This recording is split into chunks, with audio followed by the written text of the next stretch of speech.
Voce libera, senza filtri né censure, la tua radio.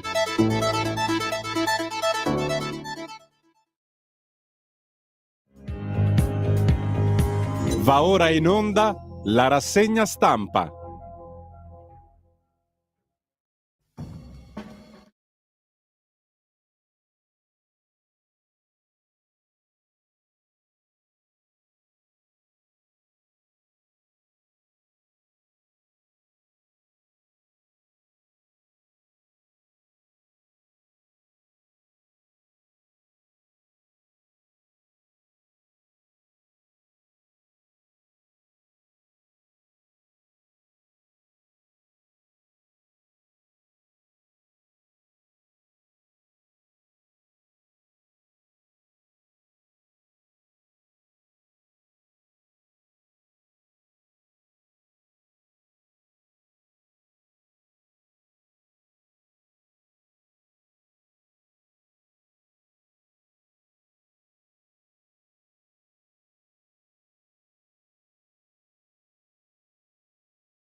Un cordiale buongiorno a tutte le ascoltatrici e a tutti gli ascoltatori da Giulio Cainarca. Ben trovati all'appuntamento con la rassegna stampa, sono le 7:31. Dovrebbe essere martedì 30 di maggio, anzi lo è sicuramente, senza alcun dubbio. Radiolibertà.net, la pagina Facebook, così vedete cosa va in onda durante la giornata. L'agenzia ANSA che apre, come la gran parte dei quotidiani di oggi, sul risultato delle amministrative, vittoria del centrodestra. Giorgia Meloni dice sono finite le roccaforti della sinistra.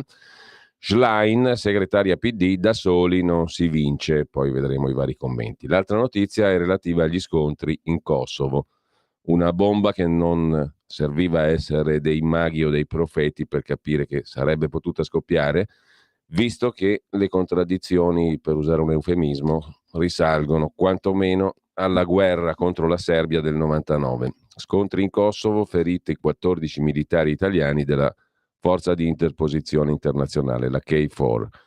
Alta tensione per le proteste serbe contro i sindaci albanesi. Solidarietà bipartisan del mondo politico istituzionale, vicinanza ai soldati italiani. L'agenzia ANSA già in questa frase mette la responsabilità in capo ai serbi, è l'esatto contrario, visto che il premier albanese kosovaro si è rifiutato di accettare ciò che la stessa comunità internazionale e l'Unione Europea avevano proposto, cioè l'integrazione delle comunità serbe. I sindaci albanesi sono stati eletti con una partecipazione al voto di 1.000 persone su 40.000 abitanti in certe città, quindi la proporzione era quella lì. Una bomba innescata con una pianificazione che risale appunto a tantissimi anni fa, ormai era lì pronta per esplodere. Solidarietà bipartisan del mondo politico istituzionale, vicinanza ai soldati italiani, eccetera. Mentre il terzo titolo ha a che fare con la Juve, udienza anticipata, il patteggiamento è vicino, sulla manovra stipendi, appuntamento alle 10:30 al Tribunale Federale Nazionale. Poi Mattarella nei luoghi simbolo dell'alluvione in Emilia-Romagna. Parte da Modigliana, una delle realtà più piccole e danneggiate, la visita del Presidente della Repubblica nella Romagna alluvionata, dopo aver ritirato il premio Paolo VI dalle mani di Papa Francesco. Accordo di collaborazione tra ANSA e l'Agenzia del Kuwait, questo interessa a pochi. PNRR, Fitto vede i governatori e De Luca sull'incontro parla de il nulla, dice il presidente della giunta regionale Campana. Per il ministro Fitto invece è stato proficuo lo scambio di informazioni con i presidenti di regione, ma De Luca non ci sta. Una lite in Friuli Venezia Giulia a Trieste, una coppia per la museruola al cane ha coltellato l'autista dell'autobus. In un alterco lei ha estratto il coltello. Anche una professoressa è stata ferita a coltello da uno studente nel milanese ad Abbiategrasso. Il ragazzo sedicenne ha colpito la professoressa alla testa e a un braccio con un'arma da taglio, coltellaccio di quelli belli grossi, e avrebbe anche minacciato i compagni con una pistola finta. È in corso l'intervento dell'insegnante. L'intervento all'ospedale, mentre una neonata è stata abbandonata nel parcheggio di un ospedale nel milanese a Sesto San Giovanni. L'appello del sindaco di centrodestra, il leghista sindaco di San Giovanni alla madre di Stefano, fatti avanti. E sempre dalla prima pagina dell'agenzia ANSA, la Spagna, a proposito di elezioni anticipate in Spagna, il premier socialista chiama gli elettori al voto, esultano gli ultraconservatori. Dopo la sconfitta dei socialisti anche lì alle amministrative di ieri, il premier spagnolo ha sciolto il Parlamento. Il movimento di destra Vox parla di eccellente notizia dopo 4 anni di bugie, perché si ridà la parola ai cittadini. S'affaccia in prima pagina sull'Ansa il processo al figlio di Beppe Grillo, la battaglia si sposta su foto e video. Il 10 luglio in Sardegna il confronto per i consulenti di accusa, difesa, parti civili. E ancora si va verso l'ok allo stop alla parola razza nei documenti della pubblica amministrazione. Parere favorevole di governo e relatori, rimarrà tuttavia nella Costituzione italiana la parola razza, ma Transeat su Kiev 11 missili Iskander abbattuti dalla contraerea. Ancora in primo piano Erdogan che vince, ma il sultano è meno forte, le congratulazioni di Biden, Zelensky e Macron, manca nessuno. Kılıçdaroğlu, il suo avversario, si ferma al 47,9, Turchia divisa. Cadavere di un uomo ritrovato invece nel bagagliaio di un'auto a Torino. A denunciare la scomparsa l'ex moglie. L'allarme è lanciato da alcuni residenti a causa del cattivo odore intorno alla vettura, macchie di sangue, poi il giallo sul Lago Maggiore, l'imbarcazione, 2 morti erano dell'intelligence, è stata sorpresa da una tromba d'aria, mentre a bordo era in corso una festa di compleanno. 20 persone sono state portate in salvo. A Perugia un giovane precipita da un'impalcatura e muore, 20enne originario degli Stati Uniti. Un amico alla polizia ha detto ci passava per entrare in casa. Così sull'agenzia ANSA di stamani.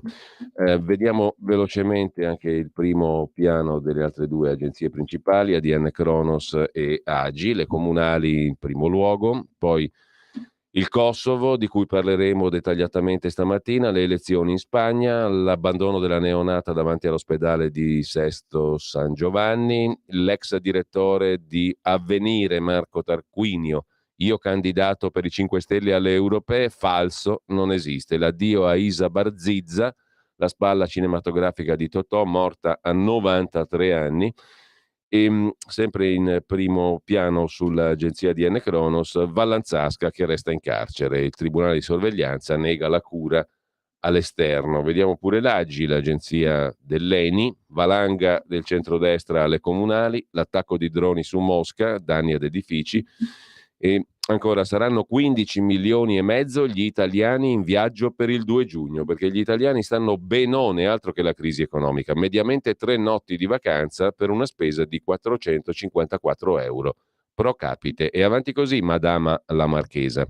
Non vuole mettere la museruola al cane, accoltella l'autista dell'autobus, è accaduto a Trieste, il conducente era intervenuto per difendere il controllore da una coppia. Non è grave, fortunatamente. Ultimi giorni di maggio con temporali pomeridiani, sottolinea l'agenzia AGI. E a questo punto vediamo anche l'apertura di Dagospia, Elli a pezzi, con i suoi padrini. I padrini di Elly Schlein, politicamente parlando, sono Franceschini e Boccia. PD in braghe, vince unicamente a Vicenza in casa della Lega con la lista civica di Possamai che guarda caso non ha voluto l'appoggio di Elly Schlein. Come è già accaduto a Verona col civico Tommasi, i veneti non si lasciano abbindolare dalle supercazzole arcobaleno, ius soli, utero in affitto. I veneti puntano alle cose concrete, scrive Dagospia, sconfitta per Boccia e Franceschini che hanno issato la svalvolata Elly alla segreteria del PD, illusi di poterla comandare a loro piacimento. E adesso Franceschini e Boccia e quelli lì si ritrovano i riformisti del PD sul piede di guerra. Così apre Dagospia. Intanto vediamo pure le prime pagine dei quotidiani di oggi. Cominciamo da Avvenire, il quotidiano di ispirazione cattolica, le città girano a destra, il titolo principale, il risultato chiaro, la proposta di governo torna centrale e poi una pagina interessante, pagina 5, dedicata all'analisi del voto in Turchia, poi la vediamo. Ma c'è anche un'altra questione che si affaccia in prima pagina, ovvero vi ricordate di Luca Attanasio, l'ambasciatore italiano ammazzato in Congo, in gioco l'onore dello Stato, il governo non si è ancora costituito, parte civile ricorda in prima pagina Avvenire, il silenzio del governo sul caso Attanasio. È in gioco l'onore dello Stato italiano Il governo deve decidere se partecipare al procedimento giudiziario come ha già fatto in Congo. Pesano le pressioni e i rapporti con le agenzie dell'ONU. L'ipotesi di un coinvolgimento dell'Avvocatura dello Stato. Giovedì la nuova udienza attesa per la richiesta di immunità avanzata dai funzionari del programma alimentare mondiale per cui lavorava anche Atanasio, che cercano un salvacondotto, i timori del papà dell'ambasciatore. Un muro di gomma, scrive Avvenire. Chi ha seguito le prime battute del processo Atanasio a Roma, imputati 2 funzionari del programma alimentare mondiale delle Nazioni Unite, per la morte dell'ambasciatore italiano Luca Atanasio e del carabiniere Vittorio Iacovacci e del loro autista Mustafa Milambo in Congo 22 febbraio del 21, non esita a utilizzare questa immagine per spiegare cosa sta succedendo. Da una parte c'è la richiesta avanzata dall'organizzazione dell'ONU, cioè il PAM, Programma Alimentare Mondiale, che è pronta a utilizzare lo strumento dell'immunità diplomatica per mettere al riparo dal processo Rocco Leone e Mansur Luguru Ruagasa, imputati per non avere garantito la sicurezza di Atanasio, con accuse che vanno dall'omicidio colposo all'imperizia fino alle omesse cautele. In secondo luogo c'è anche il timore che da qui al 1 giugno e oltre, se l'udienza di giovedì dovesse essere interlocutoria, il governo possa scegliere di non costituirsi parte civile nel procedimento, decisione che è considerata fondamentale da familiari e legali delle vittime. Dal punto di vista dell'immaginario simbolico e dell'etica, innanzitutto, perché è in gioco l'onore dello Stato, ha detto Salvatore Atanasio, padre di Luca. Il muro di gomma sembra inespugnabile, scrive ancora Diego Motta su Avvenire, perché il quadro è complicato, innanzitutto dal punto di vista diplomatico. L'Italia è paese membro dell'ONU e Roma ospita la sede internazionale del PAM, del Programma Alimentare Mondiale, e della FAO. È comprensibile da questo punto di vista che il governo tenga in considerazione questo aspetto, premurandosi di non compromettere i rapporti con le Nazioni Unite. Scrive Avvenire, d'altra parte non si capiscono le ragioni dei silenzi da parte della politica italiana. Se non dovesse arrivare un segnale da Palazzo Chigi, si giungerebbe a un esito diverso rispetto al processo parallelo che si è svolto in Congo, dove invece l'Italia in Congo si è costituita parte civile, ma in Italia no? Allora furono accusati e condannati all'ergastolo 6 cittadini del paese africano ritenuti responsabili materiali dell'omicidio. Visto dalla parte dei familiari delle vittime, ciò che più colpisce è l'assenza dello Stato italiano alle udienze, cui si potrebbe ovviare attraverso la semplice presenza dell'avvocato dello Stato in aula a fianco del pubblico ministero. Gli avvocati dell'imputato Mansur Luguru Ruagasa hanno già dichiarato che il loro cliente è irreperibile e rispetto alla mancata notifica degli atti hanno affermato che spetta alla procura effettuarla nuovamente nel luogo di lavoro dell'indagato, che è un cittadino congolese, una richiesta che per il procuratore aggiunto Sergio Colaiocco potrebbe portare ad allungare i tempi sullo svolgimento del processo. C'è poi la questione dell'immunità diplomatica da attribuire ai 2 imputati, l'italiano Rocco Leone e il congolese appunto Ruagasa. Si tratta di un insieme di restrizioni all'esercizio delle prerogative statali imposte dal diritto internazionale per permettere al personale dell'ONU di esercitare le loro funzioni nello Stato che li ospita. Di fatto, in questa vicenda di Atanasio, si tradurrebbe in una specie di salvacondotto necessario per gli imputati per uscire indenni dal procedimento giudiziario. Così Avvenire. Vediamo il Corriere della Sera in prima pagina, vittoria netta del centrodestra, 5 ballottaggi su 7, il centrodestra vince ad Ancona e a Brindisi, più o meno la metà dei votanti sul totale dell'elettorato possibile. A Catania Trantino di Fratelli d'Italia è eletto al primo turno, Schlein convoca la segreteria e dice è un errore correre da soli. Con chi bisogna correre se non da soli? Coi 5 Stelle, siamo sempre là, più o meno nel campo delle famose 100 pertiche. In Kosovo Molotov sui soldati italiani, 14 feriti, e poi conservatori e popolari è il nuovo asse che scuote la Spagna, scrive Aldo Cazzullo. È un messaggio all'Europa che arriva dalla Spagna. La Spagna può diventare laboratorio del ribaltone europeo, una nuova alleanza tra popolari e conservatori di Vox, che è poi lo schema di Giorgia Meloni, opina Aldo Cazzullo in prima pagina sul Corriere della Sera. Pagina 38 c'è il resto dell'opinamento, vale a dire, in estrema sintesi, la Spagna laboratorio per l'Europa. Se il prossimo 23 luglio, quando si vota in Spagna, non avrà la maggioranza assoluta, la destra dovrà trovare accordi con baschi e catalani, non sarà facile. Sempre dalla prima pagina poi del Corriere della Sera c'è naturalmente l'episodio dell'accoltellamento dell'insegnante ad Abbiategrasso. A 16 anni accoltella la prof per le note e per un voto basso, aveva una pistola finta, minacce anche ai compagni. Però non sembrava particolarmente problematico, a parte alcuni scherzi di dubbio gusto in aula. A 16 anni con un coltello da caccia, un coltellazzo che fa paura a vederlo, ferisce l'insegnante di storia e italiano che voleva interrogarlo. Ma non siamo negli Stati Uniti, dice alla consorte di Enrico Letta Gianna Fregonara il ministro dell'istruzione Valditara. La pandemia ha incrinato le relazioni. Diamocela col Covid, che passiamo tutto, con questa storia del Covid fanno passare i treni, ma comunque la pandemia ha incrinato le relazioni. I dati delle aggressioni ai docenti sono allarmanti, ma non siamo in America, dice il ministro Valditara.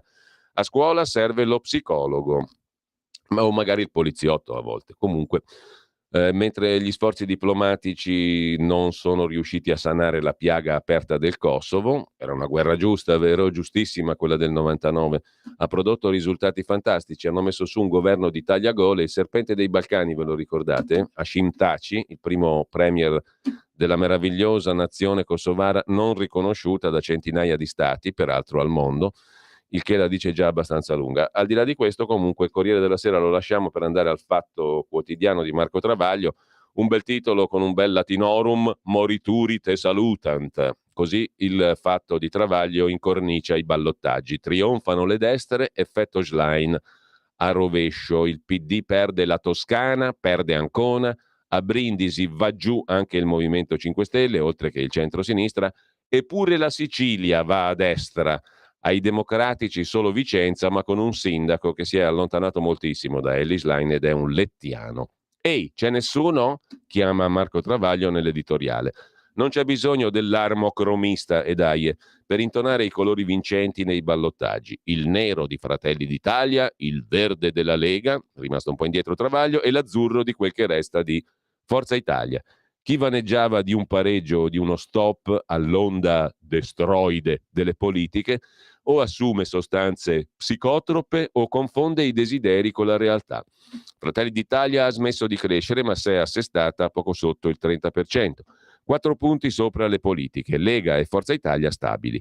Chi dovrebbe interrogarsi con angoscia, a parte il fu sesto polo, sono PD e 5 Stelle, sconfitti anche alle comunali e senza l'alibi di mancate alleanze. Anche là dove erano divisi al primo turno si sono uniti al secondo, ma l'effetto ballottaggio non è scattato, salvo Vicenza. O non è bastato. Nei migliori dei casi PD e 5 Stelle hanno perso per 2 punti, nei peggiori 8 o 10. Questo vuol dire che la partita non è disperata. Nell'Italia divisa in due basta poco per ribaltare l'equilibrio, purché si capisca dov'è il problema e si inizi a risolverlo, scrive Travaglio, che il problema sa sempre dov'è e sa sempre come risolverlo. Le comunali dimostrano che la soluzione non è partire da alleanze stabili o unioni più strette, ma lasciar liberi Schlein e Conte di marcare le proprie identità per recuperare astenuti e delusi da loro e dalle destre, tanto più che il prossimo appuntamento elettorale europee 24 proporzionale, la legge, impone corse solitarie, non coalizioni. Ma i due leader devono domandarsi come mai, con tutte le porcate, i flop collezionati dal governo infame nei primi 8 mesi, infame ce l'abbiamo messo noi, sia ben chiaro, non lo scrive Travaglio, collezionati dal governo nei primi 8 mesi, come mai con tutto sto schifo di governo i loro partiti si sono inchiodati ai numeri del 25 settembre, cioè del voto per le politiche che ha generato questo orrido governo? Le risposte sono diverse, anzi opposte per PD e 5 Stelle, scrive e opina a sua volta il direttore del Fatto Quotidiano. Conte ha dato ai 5 Stelle un'identità forte, pacifismo, diritti sociali, ambientalismo, legalitarismo radicali e gode di un robusto consenso personale per il buon ricordo lasciato da Premier, cioè Conte ottimo massimo, ma non ha classe dirigente sui territori ed è troppo lento nel costruirla. Elly Schlein di classe dirigente ne ha fin troppa, ma non è la sua. Gli iscritti volevano Bonaccini, ha gran consenso sui media e basta. La pompano da 3 mesi, ma non fra i cittadini, che non hanno ancora capito cosa dice né cosa vuole, persa com'è nell'eterna mediazione fra correnti, costretta a supercazzole incomprensibili, astruse, elitarie, lontanissime dalla vita della gente. In cima ai pensieri degli italiani ci sono welfare e guerra. Sulla guerra il PD ha la stessa posizione della Meloni. Quanto al welfare, i suoi pigolii su precariato, salario minimo, RDC extra profitti, PNRR, super bonus, non si sentono, coperti dagli strilli su questioni di cui non frega niente a nessuno.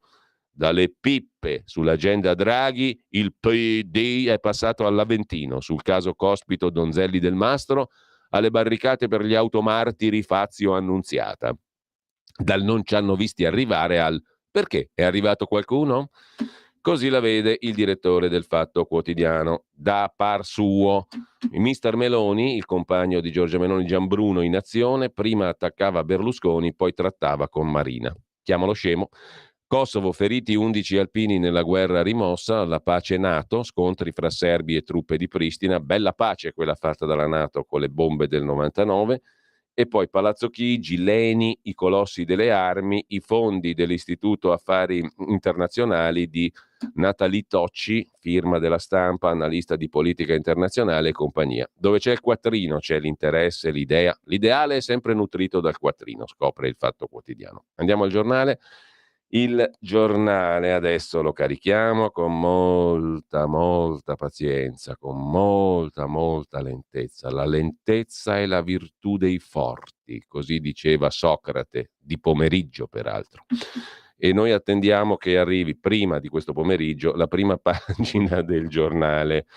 Il giornale, eccolo qua. Lo vediamo quasi subito. La prima pagina si apre a tutta pagina con il titolo principale, Lashline rottama il PD, le comunali eccetera. La Spagna, la destra vince le elezioni e si va al voto. Intervista ad Antonio Tajani, il governo esce rafforzato, Forza Italia, e chiaramente è determinante.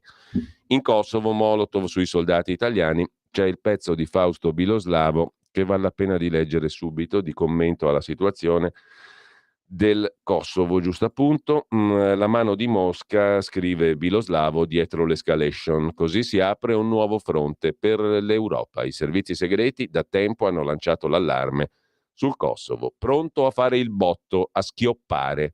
Assieme a Moldavia e Georgia sarebbero l'obiettivo di operazioni destabilizzanti dell'intelligence russa per aprire altri fronti in Europa. Una spina nel fianco alle porte di casa nostra come diversivo rispetto all'Ucraina. In realtà ci vuol poco ad attizzare i Balcani, che sono capaci di infiammarsi da soli, scrive Biloslavo. I duri scontri di ieri in Nord Kosovo, il ferimento dei nostri soldati in missione K4 dell'Alleanza Atlantica, della NATO, sono le scintille esplosive di una crisi annunciata. Le radici del bubbone risalgono all'intervento alleato contro i serbi e Belgrado per il pugno di ferro e i crimini contro l'etnia albanese che portò all'indipendenza del Kosovo, non riconosciuta da tutti i paesi. Nel nord l'area di Mitrovica è sempre rimasta un'orgogliosa enclave abitata da serbi, che non vuol saperne del governo kosovaro di Pristina. Dopo l'invasione in Ucraina, la prima scintilla è stata l'imposizione delle targhe kosovare alle automobili. Ai pochi serbi che si sono piegati hanno bruciato la macchina. La guerra delle targhe sembrava rientrata, ma gli albanesi hanno avuto la peregrina idea, e questo è il punto che dicevamo prima, di eleggere sindaci nei comuni attorno a Mitrovica nonostante il boicottaggio serbo. Gli scontri sono scoppiati perché i soldati della NATO dovevano mantenere l'ordine per l'arrivo del primo sindaco albanese a Zvjekan. Nella cittadina, a maggioranza serba, è stato votato da 1500 abitanti su 45.000. Capirai che sindaco, inevitabile lo scontro che per ora avrebbe registrato solo Molotov, bastoni, pietre, non ancora Kalashnikov, che ogni famiglia tiene in casa. Gli italiani sono in mezzo, con 700 uomini su 4.000 della K4 e il generale Angelo Michele Ristuccia che comanda la missione K4 della NATO. Prima degli scontri aveva sentito il capo di Stato Maggiore serbo Milan Mojsilovic. Belgrado ha schierato da 2 giorni l'esercito al confine in stato di massima allerta. L'Italia è in prima linea anche sul versante politico dopo la visita congiunta dei ministri di esteri e difesa Tajani e Crosetto nell'area. Tajani ha subito chiamato il premier kosovaro Albin Kurti con la K.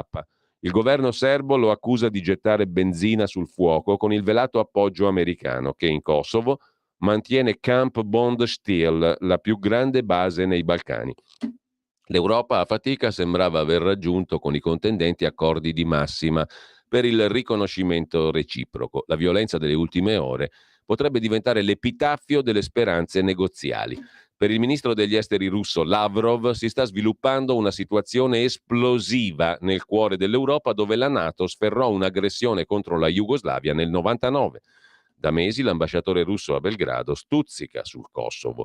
Si era fatto filmare mentre visitava 2 basi militari vicino al confine kosovaro, accompagnato dal ministro della difesa serbo. Non è escluso che la brigata Wagner abbia cominciato, conclude Fausto Biloslavo sul giornale, a infiltrare le enclave serbe per arruolare adepti.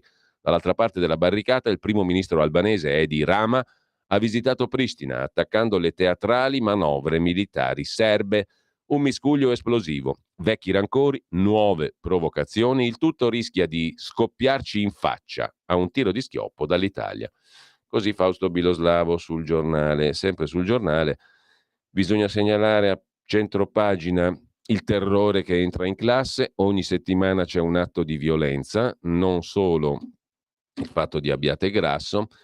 E sempre dal primo piano del giornale vi segnalo anche, andiamo velocissimamente, poi vediamo le altre prime pagine, il pezzo di Luca Fazzo, cronista giudiziario, sulla questione della Corte dei Conti. La sinistra scopre gli eroici magistrati della Corte dei Conti, fa il tifo per la magistratura contabile, ma le spese della Corte dei Conti sono più dei soldi che recupera. L'esercito di dipendenti costa 175 milioni di euro all'anno.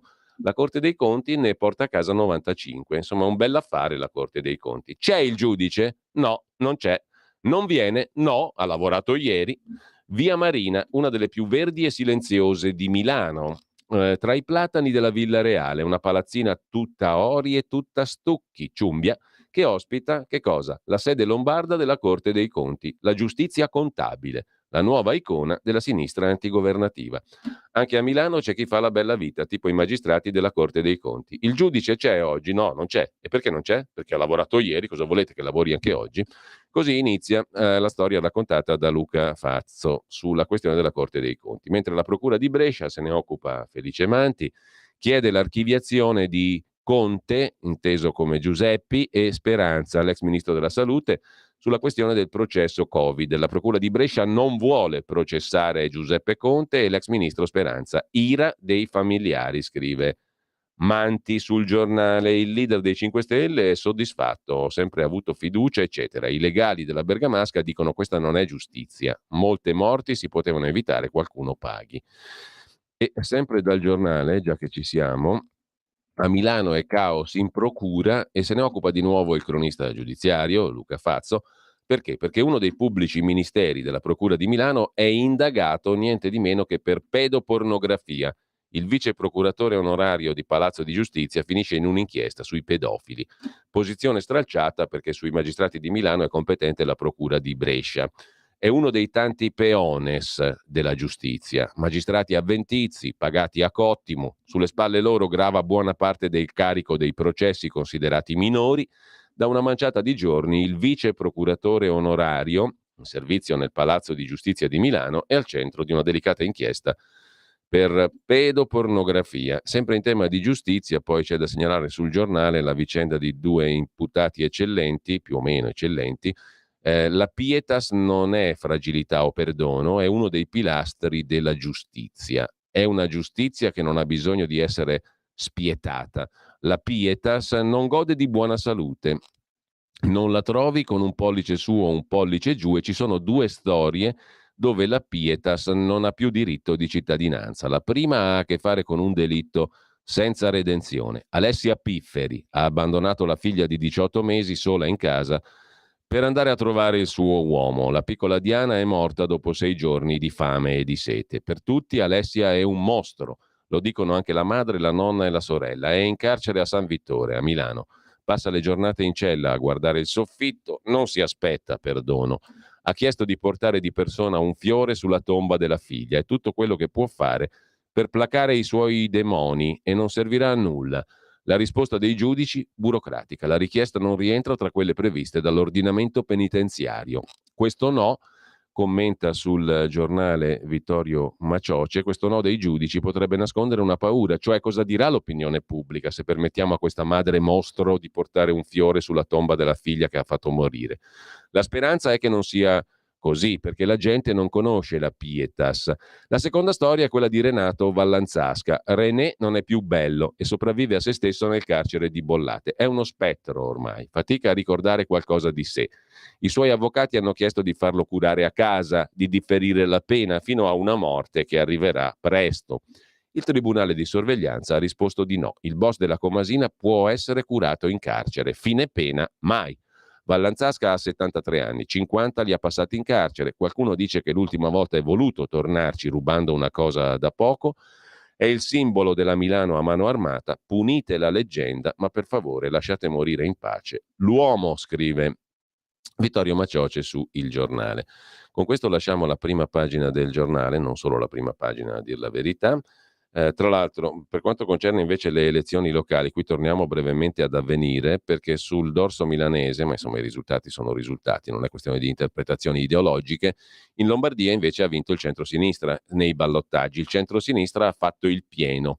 Il centro-sinistra fa l'unplane nella Grande Milano e in Brianza. Centro-sinistra che si riconferma alla guida di Gorgonzola, Arese e Nova Milanese e strappa al centro-destra dopo 8 anni Cologno Monzese. Detto questo, andiamo a vedere la prima pagina anche del Mattino di Napoli, velocissimamente. Il quotidiano napoletano apre con il centrodestra che fa il pieno, con la prof accoltellata e con ancora l'economia blu che deve rilanciare il mezzogiorno, il blu, il green e tutte queste belle cose con le quali anche qui marciano molti treni immaginari.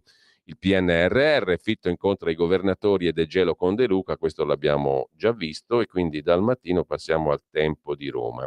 Il quotidiano romano apre con un giuoco di parole, poverelli, dove Ellie è Ellie Schlein, elezioni amministrative, tsunami del centrodestra, niente po' di meno, sinistra sconfitta anche in Spagna, si dimette Sanchez, idolo di Ellie Schlein, pure Valencia amo perso, dice nella vignetta di Osho, nella foto vignetta di Osho Sanchez, e di fronte a lui c'è Ellie Schlein che gli risponde, però amo vinto a Vicenza.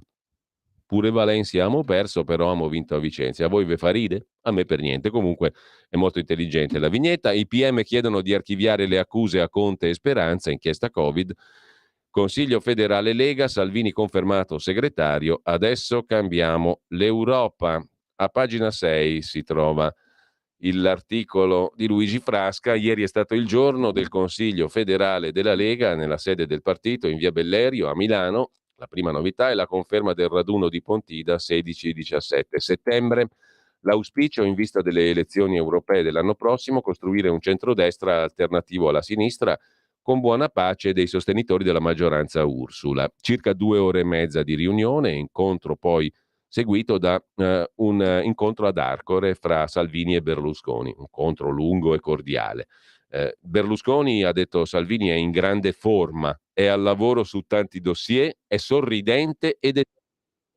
Il confronto è un'occasione, scrive Il Tempo, per analizzare con grande soddisfazione i successi dei primi mesi di governo, commentare gli eccellenti risultati delle elezioni amministrative che sono assolutamente confortanti per il centrodestra e ragionare sul futuro in vista delle elezioni europee. Proprio il voto per l'Europarlamento 9 giugno 24 è fra i temi trattati dal Parlamentino del Carroccio, dal Consiglio federale. Era presente anche il ministro Giorgetti. Al momento il centrodestra è schierato in ordine sparso, Forza Italia è nel Partito Popolare Europeo, Fratelli d'Italia nel gruppo Conservatori e Riformisti, il Carroccio fa parte di Identità e Democrazia. La Lega conferma il giudizio negativo sull'asse tra Partito Popolare Europeo e Socialisti, l'auspicio è costruire un centrodestra alternativo alla sinistra. È stato confermato anche pieno mandato al segretario Salvini per incontri a 360 gradi in vista delle europee. L'obiettivo della Lega non cambia, essere determinanti a Bruxelles, cambiare le politiche ideologiche contro lavoro, sviluppo, auto, casa, famiglia, made in Italy. Il Consiglio federale della Lega ha stabilito che il raduno di Pontida si terrà nel weekend del 16-17 settembre, con il sabato dedicato, come da tradizione, all'Assemblea dei Giovani, la domenica agli interventi sul megapalco, mentre i congressi regionali dovrebbero tenersi a partire da metà giugno nelle Marche, in Veneto, Piemonte e Val d'Aosta.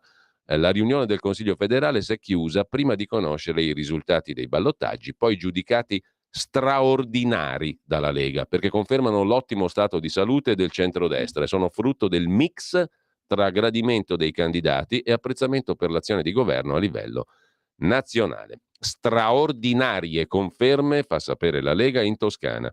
Vittoria simbolo a Ventimiglia con l'ex parlamentare Flavio Di Muro.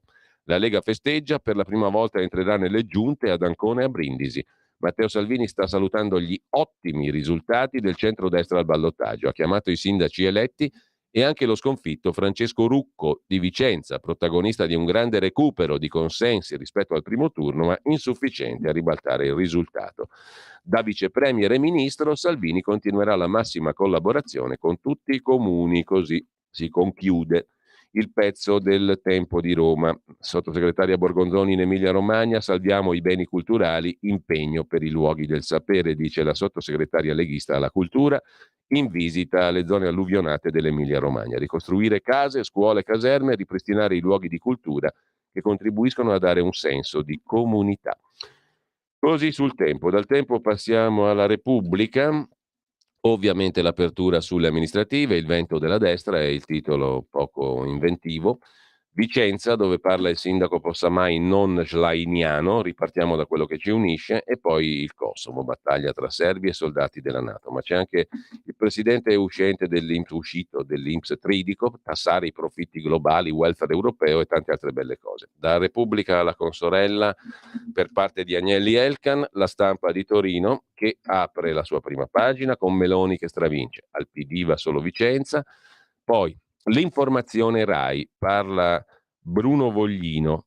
Questo governo ha sulla RAI un'incomprensibile voglia di vendetta. A Biofazio anche i patrioti cercano solo vendetta. Se lo dice lui, siamo tutti a posto. Mentre sempre dalla prima pagina della Stampa la sconfitta socialista in Spagna e poi Erdogan che trionfa tra brogli e violenza, scrive Ecete Melkuran. Gli stranieri chiedono perché ha vinto di nuovo e, dice la scrittrice turca, io rispondo dicendo tre cose. Primo, le cifre non sono affidabili, brogli. Secondo, la competizione non è stata equa, avevamo contro uno Stato partito. Terzo, avete voglia di ascoltare la versione lunga dei fatti, se è così, pagina 24 della Stampa di oggi. Annalisa Cuzzocrea invece ci porta nel labirinto in cui si è persa Ellie. Ellie è prigioniera, Schlein, del suo labirinto, l'analisi sul voto alle amministrative e la destra che travolge una sinistra suicida, è l'analisi da par suo di Marcello Sorgi. In Kosovo attacco agli italiani, segnali ignorati della rivolta, mai dimenticare le guerre, scrive Domenico Quirico nel commento a pagina 3 e a pagina 1. La polveriera dei Balcani è il nuovo fronte della guerra in Europa. Belgrado spedisce truppe al confine, mentre Pristina, cioè il Kosovo, soffia sul nazionalismo albanese. Putin sta a guardare e aspetta che il fratello slavo, Vučić, apra una nuova crisi. I conti da saldare tra serbi e albanesi sono ancora troppi. I gruppi radicali ne approfittano per scatenare conflitti. Mai dimenticare le guerre, soprattutto quelle che abbiamo venduto come umanitarie, giustissime, sacrosante, scrive Quirico. I Balcani, per esempio, e il Kosovo, tutto archiviato per noi. Tra l'altro, se non ci fossero stati e non ci fossero ancora per decenni ormai i soldati italiani, i monasteri serbi sarebbero stati distrutti dagli albanesi del Kosovo. Questo è fuori di dubbio. Ci sono i soldati italiani là a proteggere degli scrigni di religiosità, di storia, di arte e di cultura straordinariamente belli. Chiusa parentesi. Anche se il Kosovo, tipo il monastero dei Deciani, una meraviglia meravigliosa, lasciatemi usare questa espressione stupida, ma è un luogo bellissimo protetto dai soldati italiani, perché se no, fine. Anche se il Kosovo non è riconosciuto da un grande numero di stati, anche se ci sono sul terreno le forze della NATO, e se i conti da saldare tra serbi e albanesi sono in realtà tanti. Le guerre, queste guerre che trasudano in puntature etniche e vendette antiche, non hanno mai fretta di tornare a far parte del passato. Ma noi dimentichiamo i dettagli, li chiamiamo così. Vogliamo che siano dettagli. Abbiamo fretta di passare ad altro. Su via, il Kosovo non è stata un'operazione riuscita della NATO? L'alleanza non ha ben altro di cui occuparsi in questo momento che le piccole truci stagioni balcaniche? È il genere di parole queste con cui noi impacchettiamo ciò che non sappiamo risolvere fino in fondo. Del resto la prima guerra mondiale da dove partì? Proprio da lì, da quelle terre lì, no? Sembrava una scintillina, piccola. Mantenere lo status quo, questo non lo scrive direttamente Quirico, ma viene naturale notarlo, no? Noi consideriamo appunto dettagli, come scrive Quirico, queste cose. Un dettaglio fu anche la prima guerra mondiale. Ad ogni modo, è il genere di parole queste con cui noi impacchettiamo ciò che non sappiamo risolvere fino in fondo. Mantenere lo status quo, congelare risentimenti faziosi, voglia di rivincite. Ecco la linea che abbiamo adottato in questa parte complicata e furente del mondo. Ma la sua efficacia si stinge col passare del tempo. Un giorno, nel novembre scorso, il dettaglio maledetto si presenta sotto forma di una cosa banale, le targhe delle automobili e i documenti di identità kosovari. Il governo degli albanesi del Kosovo, Pristina, esige che vengano riconosciuti da Belgrado. Ecco, tutto comincia così, un dettaglio che cigola, poi si aggiunge dentello dopo dentello, protesta dopo protesta, qualche dettaglio più esplosivo. Per esempio il fatto che, contrariamente agli accordi, i kosovari non hanno dato vita alle comunità municipali previste dagli accordi nella zona nord dove sono maggioritari i serbi e i sindaci si dimettono per protesta. Si comincia a sentire odore di rivolta e di polvere e poi ancora una provocazione. Nelle zone serbe per controllare la rivolta, il governo di Pristina spedisce contingenti di polizia speciale kosovara. I serbi, che non riconoscono l'indipendenza proclamata nel 2008, legati a Belgrado e al sogno di un ritorno alla madrepatria, denunciano la repressione. Segnali dal sapore asprigno, scricchiolii, la pentola della crisi comincia a bollire. Ma nessuno ci bada in Europa e oltre Atlantico. C'è l'Ucraina in fiamme, bisogna aiutare gli ucraini, fermare Putin. Intanto tra le montagne kosovare la temperatura tra le due comunità torna a livelli da alto forno. I serbi boicottano le elezioni amministrative di aprile. Cercano di impedire agli eletti kosovari, che definiscono illegittimi, di insediarsi con la scorta della polizia nei comuni del boicottaggio. Non hanno torto, visto che gli elettori sono stati una minuscola minoranza, 1500 su 45.000 iscritti al voto. Arrivano i blindati da Pristina, gli scontri per strada si accendono, auto vanno in fumo, lacrimogeni, armi, feriti, fino agli incidenti di ieri, italiani feriti mentre cercano di interporsi. Intanto, scrive ancora Domenico Quirico, pagina 3 della Stampa di Torino, la Serbia mette l'esercito in stato di allerta, spedisce truppe al confine, come avviene ogni volta che la tensione cresce, chiede al contingente NATO di proteggere i 120.000 serbi su una popolazione di quasi 2 milioni o altrimenti provvederà da sola. La Serbia tradizionale, storica sponda della Russia nei Balcani, fratello slavo, a cui Putin non vede l'ora di offrire appoggio, aprendo un fronte meridionale nella nuova guerra europea e mondiale. Moltiplicare i fronti, una tattica perfetta per il Cremlino, che deve ricambiare l'usura che gli occidentali gli impongono con la disinvolta guerra per procura in Ucraina. È questo che rende l'ennesima crisi kosovara, scrive ancora Quirico, più pericolosa, perché di solito bastava un richiamo degli occidentali perché i kosovari raffreddassero la tensione. Sanno bene che solo il sostegno della NATO ha reso possibile l'indipendenza kosovara e può difenderli di fronte alla voglia di revanche di Belgrado, che non ha mai accettato la defezione della provincia ribelle.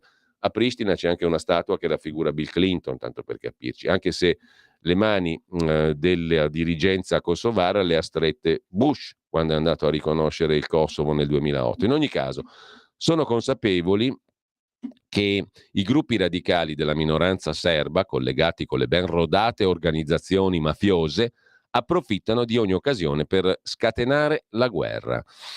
Ma questa volta a muovere le fila a Pristina c'è un leader nazionalista, il primo ministro Albib Kurti, che pensa che sia il momento giusto per stringere i bulloni sul nord serbo. Per capire il perché basta leggere la biografia del signor Kurti, 2 anni nelle galere serbe prima di fondare il suo partito radicale, autodeterminazione scritto col punto esclamativo e la promessa di un ricongiungimento con la grande comune patria albanese. Le elezioni le ha vinte con lo slogan della lotta contro la corruzione, una vera economia parallela, e rassicurando gli ingenui occidentali, felicissimi di farsi ingannare che per lui i rapporti con la Serbia non sono un problema. La lotta alla corruzione l'ha rapidamente messa nel cassetto, dedicandosi con metodo invece a riportare all'ordine, pretesto dopo pretesto, il nord serbo ribelle. Il rapporto privilegiato di Belgrado con Putin, nemico dell'Occidente, gli ha offerto lo scenario perfetto. Così presenta il Kosovo come una nuova Ucraina, democratica, filo-occidentale, che i serbi e il loro alleato al Cremlino vorrebbero riassorbire nel sistema delle autocrazie. La vecchia tattica occidentale, sopire e rinviare di fronte al nuovo mondo in guerra, non basta più.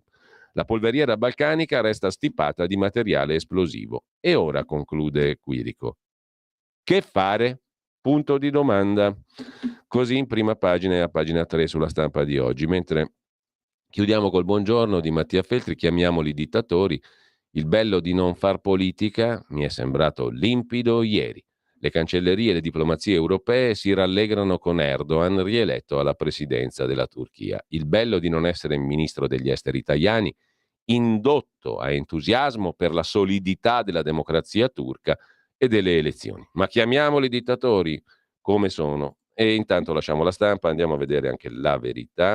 La Verità di Belpietro apre col titolo principale dedicato al PD che non ha visto arrivare gli elettori. Effetto Schlein, le amministrative sorridono a Meloni, Salvini e Berlusconi. In taglio alto i PM che non vogliono fare il processo a Conte pandemia, Francesco Borgonovo se ne occupa, parenti delle vittime furiosi, non resta che una commissione di inchiesta parlamentare. E poi in Israele 0 morti causati solo dal Covid sotto i 50 anni, ricorda La Verità.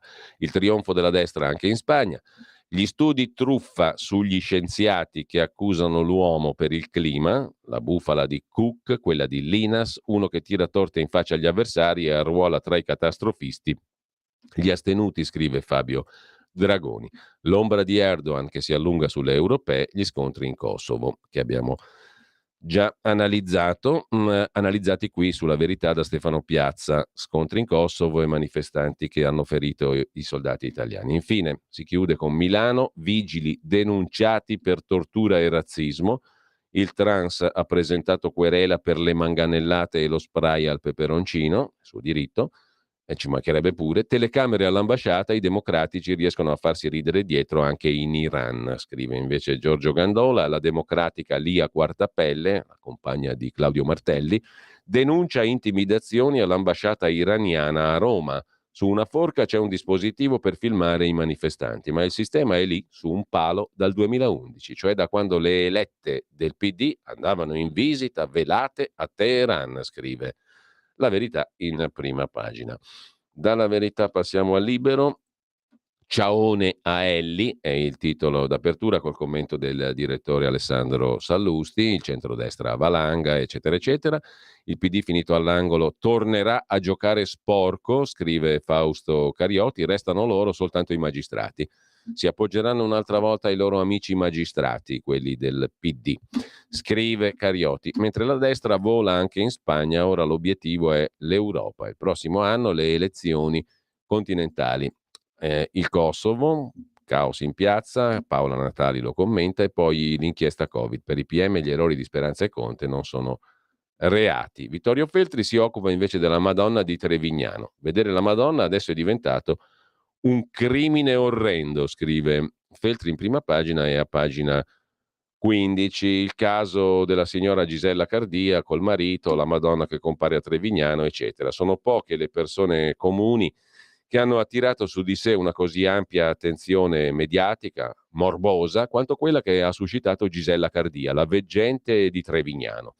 Mi correggo, di comune la delicata signora in questione a tanto, non la notereste per la strada, neppure se vi sforzaste, e potrebbe incarnare la cosiddetta casalinga di Sulmona. Non è che una povera diavola, se vogliamo dirla tutta, ma ha anche qualcosa di speciale. Sostiene di vedere la Madonna e che questa le si presenti puntuale come un orologio svizzero ogni 3 giorni del mese, stessa ora, stesso luogo, fasciata in tailleur sartoriali di ottima manifattura e di diverso colore, forse a seconda della stagione.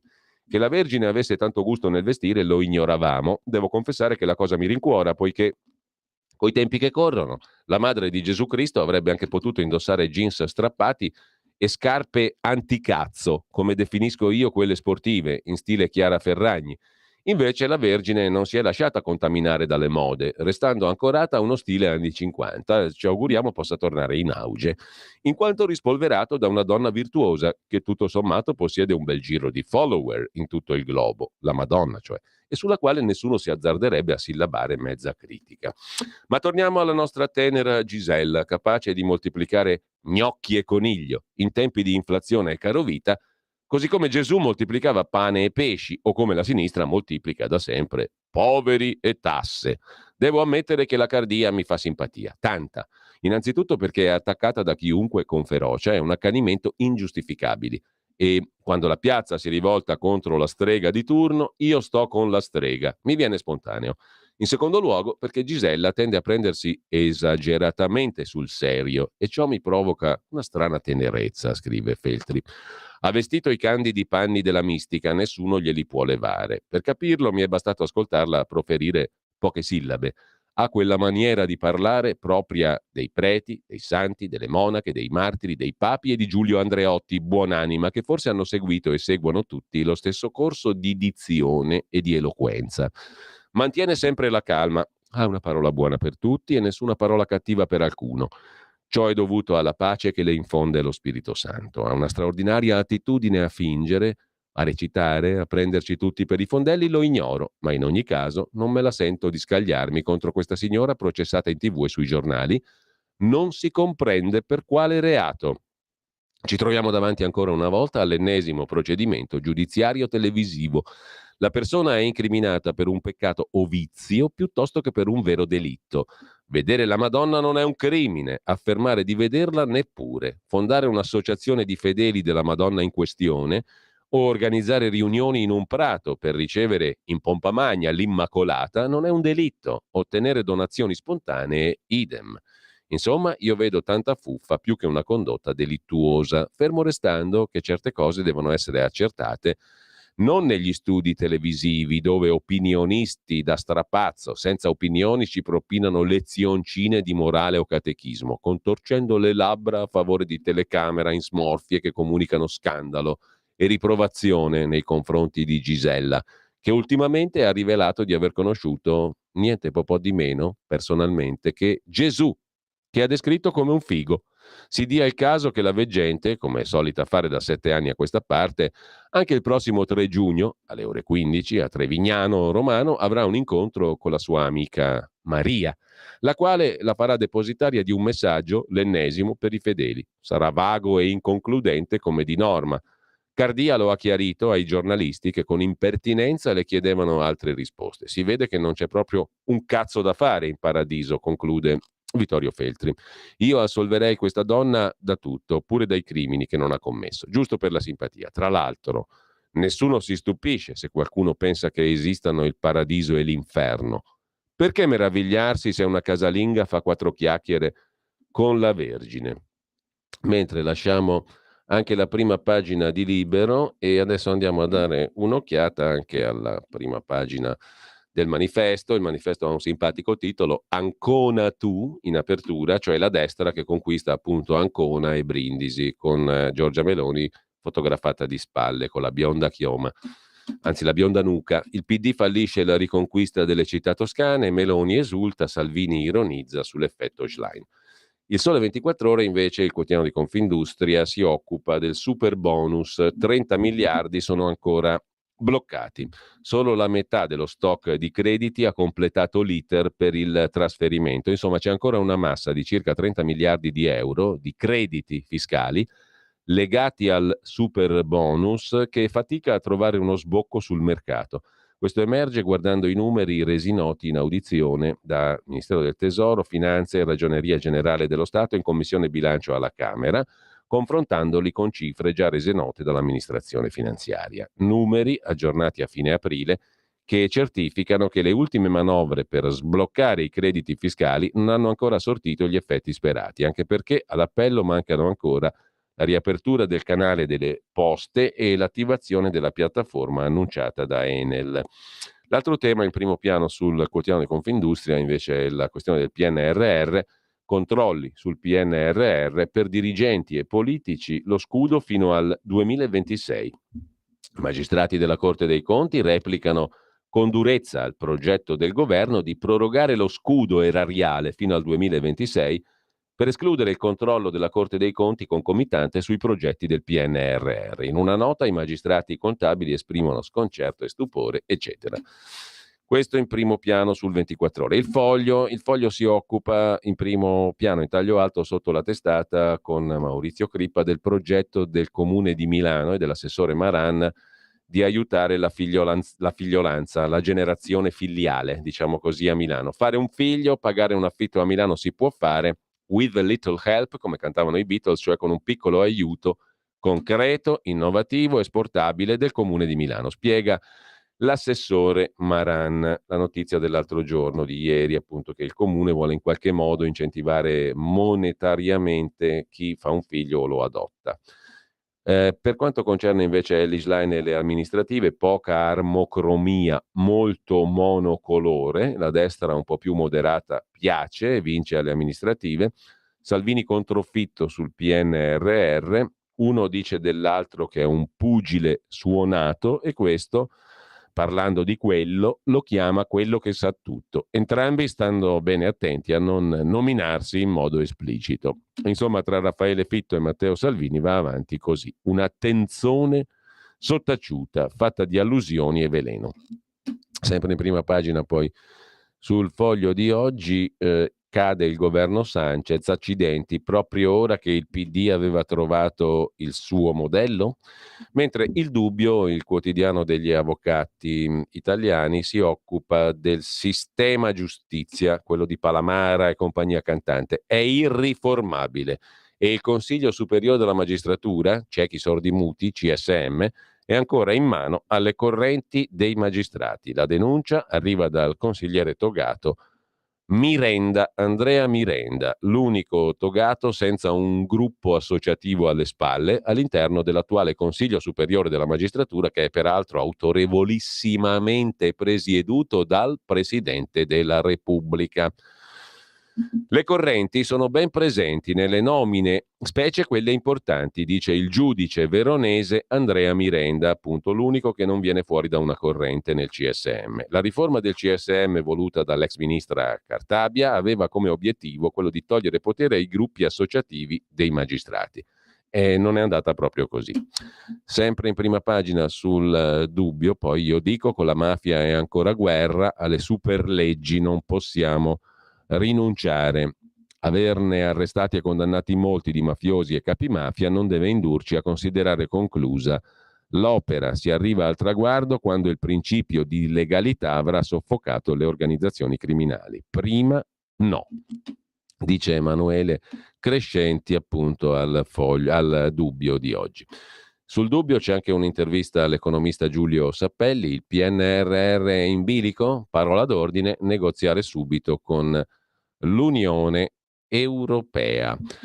E con questo lasciamo anche il Dubbio direi che forse cosa facciamo? Andiamo a vedere un attimo, vediamo un po' il profilo, la pagina Facebook di Matteo Salvini, cosa ci racconta il segretario della Lega sulla sua pagina Facebook, così a volo d'uccello, e poi torniamo. Che ore sono? Sono esattamente in questo momento le 8:28, per cui potremmo anche deliziarci con un po' di musica. Dopo aver visto la pagina Facebook di Matteo Salvini, il PD è in salute, invece la destra frena, vinceremo i ballottaggi. Le affermazioni di Elly Schlein il 16 maggio del 2023. Ironizza Matteo Salvini, si è visto, effetto Schlein, con tanto di hashtag. Straordinari risultati per la Lega e il centrodestra in tutta Italia, storiche vittorie ad Ancona, sempre amministrata dalla sinistra fino a ieri, e Brindisi, trionfo in Toscana con le riconquiste di Pisa, Massa, Siena, in attesa dei risultati del primo turno in Sicilia, nei quali siamo molto fiduciosi, scrive Matteo Salvini. Con questo, romagnoli emiliani, siete gente straordinaria, il governo è con voi, il cuore di tutti gli italiani è con voi, dice Matteo Salvini. In questo momento si vede lo spirito del paese che si unisce di fronte alle difficoltà. una dichiarazione di 1 minuto e 20 secondi che ci conduce appunto alle 8:30, quella del segretario federale della Lega. Popolazione incredibile, quella romagnola, quella emiliana, si è stati a incontrare imprenditori, cittadini, volontari, amministratori, agricoltori, sia in Romagna che in Emilia, a Forlì, a Brisighella, gente che si è rimboccata le maniche e che ringrazia i volontari da tutta Italia, arrivati veramente da tutta Italia. Adesso il governo, che ha già trovato 2 miliardi, però deve fare di più, deve trovare di più, deve correre di più, e soprattutto tutti coloro che la terra lo conoscono, le montagne, i fiumi, i boschi li conoscono, dicono: mi raccomando, adesso manutenzione, togliere tutti gli arbusti, tutti gli alberi, tutti i tronchi dai gretti dei fiumi, dei torrenti, manutenere le montagne, sistemare gli argini.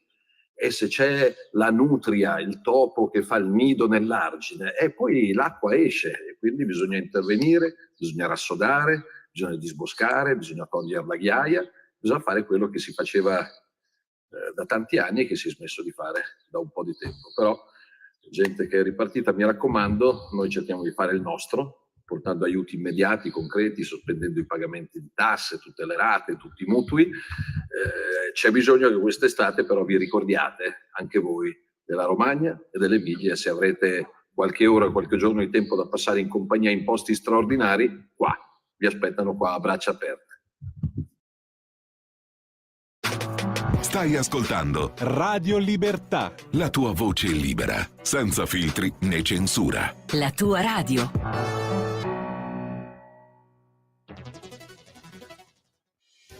Quotidiano di Sicilia, il quotidiano d'Italia, l'informazione che ribalta i luoghi comuni, una vera visione dei fatti, l'Italia vista da sud. Ogni siciliano che vive in Italia e nel mondo è una risorsa, è protagonista della crescita della nostra nazione. Dai forza alla crescita della nostra isola, abbonandoti al QDS digitale più archivio a soli 99 euro annui. Quotidiano di Sicilia, il quotidiano d'Italia, una scelta di valore.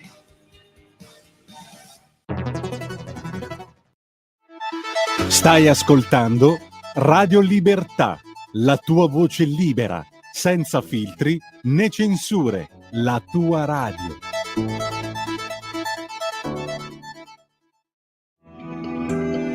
Il meteo.it presenta le previsioni del giorno. Moderata alta pressione sull'Italia, ma meno forte, soprattutto sulle regioni centro-meridionali, temperature stazionarie. Nella prima parte della giornata avremo un ampio soleggiamento su quasi tutto il territorio nazionale, anche se non sono escluse delle nubi sul Lazio, Abruzzo, Molise e al sud.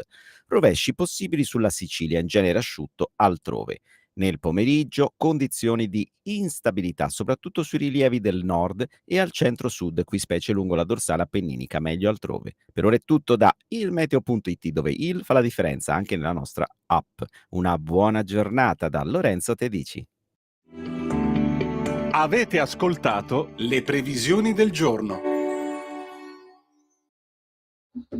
Eccoci qua, imprevedibilmente, anzi molto prevedibilmente presenti, come sempre, come non mai, più che sempre, e in ogni caso diamo un'occhiata a quello che succede, come al solito, a Radio Libertà nel corso della giornata. Nel corso della giornata ci sono tanti eventi, tante cose, e imperterrita, resistendo a tutti i marosi possibili e immaginabili, Sara Garino oggi conduce, come tutti i martedì alle ore 12, la sua rubrica Alto Mare, nella quale oggi ci parla di... Buongiorno Sara, innanzitutto. Buongiorno Giulio, innanzitutto mi unisco a te nella felicissima espressione più che sempre. Più che sempre, così.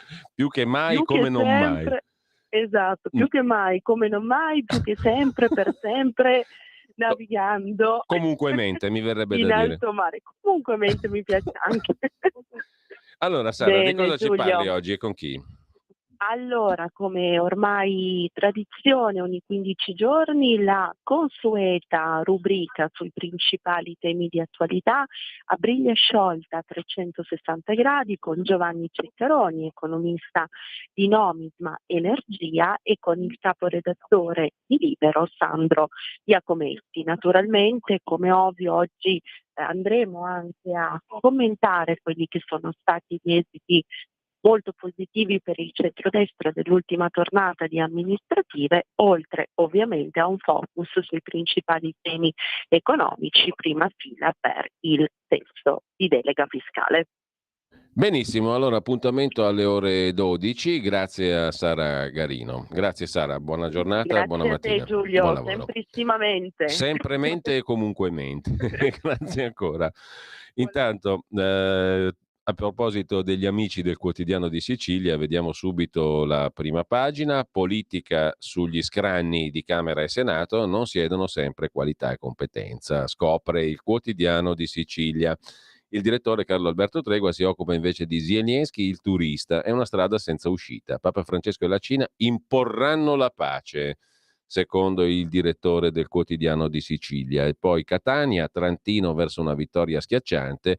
Unione Europea, invece c'è il nodo della presidenza 2024-25. Restano molti dubbi su Ungheria e Polonia, scrive il Quotidiano di Sicilia nel suo primo piano, giusto appunto. E a proposito degli altri articoli, le mense scolastiche siciliane sono poche, sono irregolari, scrive il Quotidiano siciliano, e poi appunto c'è la inchiesta del giorno. L'argomento principale è d'apertura. Pagina 7, classe politica, non sempre sugli scranni di Camera e Senato siedono qualità e competenza, titoli di studio, attività professionale, redditi, anche disoccupati e nulla tenenti hanno trovato un lavoro, nonostante siano diminuiti deputati e senatori. Adesso facciamo una piccola pausa musicale. Nel frattempo apriamo anche le linee telefoniche. Oggi ci divertiamo un po', come volete voi, coi fatti che volete voi, coi commenti che volete voi, intervenendo copiosamente e senza freni e senza censure di alcun tipo allo 02 92 94 7222. Ripeto, 02 92 94 7222, fatevi sotto, oppure potete mandare un messaggio al consueto numero WhatsApp, naturalmente 346 6427 756. C'è Giordano che scrive a proposito di Ellis Line, dandole un epiteto che io non pronuncio perché altrimenti ci vuole l'avvocato penalista: ha indebolito gli argini all'avanzata della destra reazionaria. Salvini non faccia il fenomeno, scrive Ermanno. Dopo Verona persa anche Vicenza nel Veneto leghista, o forse non più di Zaia. Faccia autocritica sulla sua giravolta nazionale.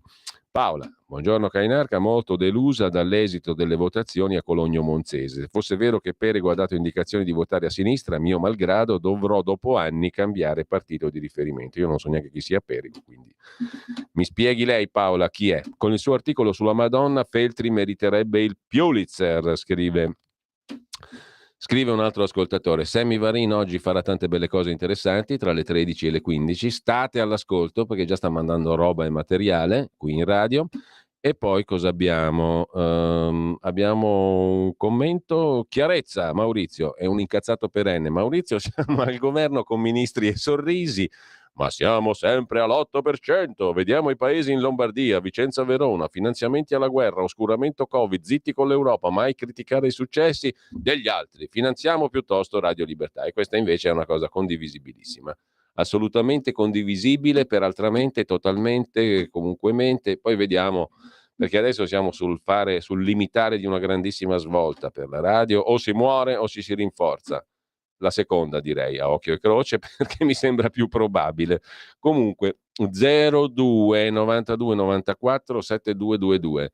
Se c'è gente, sotto coi commenti. E intanto noi sfogliamo per conto vostro i quotidiani di oggi in cerca di robetta interessante. A pagina 3 di Avvenire c'è un bell'articolo, così promette di essere, di Mattias Riss, dedicato al tema dell'intelligenza artificiale, anzi alle superintelligenze artificiali che possono decidere anche di eliminarci. Che simpatico futuro che ci aspetta, i risvolti inquietanti di un'evoluzione tecnologica senza limiti.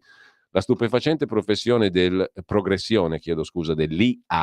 intelligenza artificiale, dice che presto potrebbe superare se stessa, mentre l'umanità non è preparata e i filosofi morali sono in disaccordo sui principi etici. Grandi rischi per i lavoratori. Allora, aspettate che adesso vado a recuperare la penna stilografica e poi passiamo subito alle telefonate. Proprio 10 secondi, ci sono 2 telefonate, datemi 10 secondi. Federico, metti un jingle simpatico, una di quelle cosette simpatiche che servono per tirar su il morale e che inquadrano lo stato dell'arte del paese. A tua scelta, a tua libera scelta, perché ne abbiamo tante di cosette simpatiche. Giusto per recuperare la penna stilografica, un foglio, sono qua subito. Arrivo subito, non mollate il canale di Radio Libertà. Diciamo, insieme ai nostri amministratori, il Partito Democratico, verso un futuro che, grazie anche alle nuove norme europee, sempre di più investa e costruisca dei cicli positivi, diciamo, della circolarità, uscendo dal modello lineare. E questo è il tema. È la Repubblica, signore, la Repubblica, vogliamo parlare della Repubblica? Sinceramente ha sfracanati i coglioni. Siamo qua in corsa, 2 telefonate. Chi c'è in linea? Pronto? Buongiorno. Ciao Giulio, bentornato. Sono Vito carissimo da Matteo. Vito. Mi sentivo orfano del tuo notiziario e vagavo inutilmente in un deserto dell'informazione, addirittura alle solite notizie. Dai, finalmente bentornato. Grazie, Vito. Volevo esprimere la mia vicinanza agli alpini. E gli alpini non sono presenti dappertutto nel mondo come forza di pace, ma sono anche volontari lì in Emilia-Romagna. Sono stati volontari dappertutto. Io personalmente ho anche un amico alpino in pensione che è stato volontario durante la vaccinazione, che è anche donatore di voce, oltremodo. E vorrei esprimere anche la mia vicinanza ai vigili di Milano, che hanno semplicemente fatto il loro dovere. Poi sarà la magistratura pensare a dire chi ha ragione, chi ha torto, non entro nel merito. Ma se noi chiediamo alle forze dell'ordine più sicurezza, e come dobbiamo fare? Poi quando, mi pare di ricordare che nel 70 alcune forze politiche volevano disarmare le forze armate dicendo che in Inghilterra bastava un fischietto e un manganello, però basta vedere come usano a Londra le forze dell'ordine il manganello, lo usano ben bene e nessuno dice niente. Comunque il mio pensiero è un po' al di là delle righe, magari io sbaglio, senz'altro sbaglierò. Comunque un abbraccio a voi tutte e vi sento per radio. Grazie. Ciao, Vito, Giulio, grazie Vito, grazie di cuore, un abbraccio a te. Intanto abbiamo un'altra telefonata, qua si bacia, si abbraccia, è una radio piena di affettuosità e di sentimento, quello vero, quello autentico che nasce dal cuore, con la Q maiuscola. 02 92 94 72 22, giocatevi all'otto e non vincerete un cacchio. 02 92, perché 92 non esiste all'otto, mi sembra, no? Si arriva fino a 90, la paura fa 90. 92 94 72 22. Pronto? Sì, Giulio, sono il Walter. Quella ciumbia per bacco, può far bacco. Aciderbolina ti manca, che ci sta. Un'aciderbolina ci sente. Comunquemente, Walter, dilla tutta. Comunquemente, io voglio dirti, quello che hai appena detto come, diciamo, battuta, il fatto che ci si voglia bere, guarda che poi è tutto vero. No, ma è vero, è verissimo. Poi per fortuna siamo anche un po' ironici, perché sennò sai che barba. Però, però è vero. Ma quando sei ironico piaci amati, poi quando sei cattivo sei davvero il top. Cattivo è una parola grossa, io sono buono come il pane. Sì, quelli buoni, anch'io sono buono come il pane, ma quando mi girano i coglioni è meglio che mi stai alla larga. Temete l'ira dei mansueti, diceva quel testo sacro. Volevo chiederti una cosa, se la tua promessa sarà poi mantenuta, ovvero quando cominci a leggere i promessi sposi. No, io la voglio fare assolutamente, molto assolutamente, però... se vuoi tiro una mano anch'io come voce narrante, perché li conosco abbastanza bene. Io li adoro, io adoro i Promessi Sposi e per di più anche quel che poco che so di Alessandro Manzoni. Qualcuno lo dileggiava come Gianni Brera, che lo considerava un infame ipocrita, eccetera, eccetera. A me piace, cosa ti devo dire? A me il Manzoni mi piace. Se dopo 150 anni... No, tra l'altro io invito veramente tutti a rileggersi la storia della colonna infame, perché è di un'attualità tremenda, spaventosa. Ed è l'appendice, non è l'appendice, è il complemento, la conclusione della storia dei Promessi. Non a caso l'ha messa lì alla fine dei Promessi Sposi, perché riassume tante delle vicende narrate prima nella famosa storia dei Promessi Sposi, sotto un profilo di una devastante attualità, perché ci sono parole contro un certo modo di esercitare quella professione di giudice che è pure essenziale alla vita civile, e mette in guardia contro i rischi di questa professione, che sono di una straordinaria, devastante attualità. Se li scrivesse un editorialista oggi quelle robe lì, verrebbe processato sicuramente, perché ha delle espressioni pesantissime, il Manzoni, e giustissime, contro l'abuso che si fa della funzione giudiziaria talora, e in malafede. 02 92 94 72 22. Pronto? Sì, pronto, ciao, sono Fabrizio di Sabbio Chiesa. Carissimo Fabrizio, intanto Loredana. Buongiorno. Loredana, aspetta Fabrizio, cedi il passo a una donna, per favore. C'è un messaggio via WhatsApp, poi ti lascio la parola naturalmente. Stiamo giocando un po', stiamo scherzando un po'. Buongiorno, scrive Loredana, vediamo se sei d'accordo anche tu. Non si azzardi a lasciarci senza Radio Libertà. Ci sono molte maniche da tirare nel partito, direi di no. A proposito di Elli, ha una voce così bella che non riesco mai ad ascoltare quello che dice. Chiusa parentesi, chiuso il messaggio di Loredana. Prego Fabrizio. Sì, allora per quanto riguarda Radio Libertà, io non ho ancora capito perché nel partito Lega non si prende in considerazione questa emittente, perché visto che a livello nazionale siamo bistrattati da tutti. A me capita di sentire Radio 24 o Radio Radicale prima che arrivi tu la mattina, e veramente è tutto orientato a sinistra, non parliamo poi della televisione tipo Sky, tipo altre emittenti. Allora voglio dire, per me è basilare questa radio, anche perché ci sono cose molto interessanti, veniamo a conoscenza di fatti che sulla televisione o sui media non sentiamo. Adesso dobbiamo dire una cosa, che allora noi veniamo da una lunga storia, no? Come recita lo spottino che facciamo andare in giro ogni tanto, e però abbiamo vissuto anni difficili dopo che abbiamo mollato le FM e tutto quanto. Quindi diciamo, con veramente una spesa ridotta abbiamo fornito un prodottino niente male. Adesso è il momento di valorizzare i beni fondamentali. Qualcuno dice in inglese gli asset. Qualche asset ce l'abbiamo, cioè la radio digitale, il canale televisivo, quel che l'è. Ci sarebbe il caso è il caso che questa roba qui venga un po' valorizzata, ma credo che ci saranno delle novità. Adesso io non posso dirvele in anticipo, però qualcosa si muove, insomma, no? Perché io l'ho messa giù dura, perché in effetti o si vive o si muore. Adesso siamo in una condizione nella quale abbiamo raschiato il fondo del barile precedente. Bisogna prendere un barile nuovo. Il barile nuovo dovrebbe arrivare a breve, ma così consentirci di andare avanti, perché insomma abbiamo 25 anni comunque alle spalle, no? Non è poca roba. Abbiamo seminato tanto, credo anche bene tutto sommato, no? Sì, ma quello che dico io è che poi, parlando di quello che ha portato, come si dice, anche la propaganda, l'interesse per la Lega, questa radio per me è stata determinante.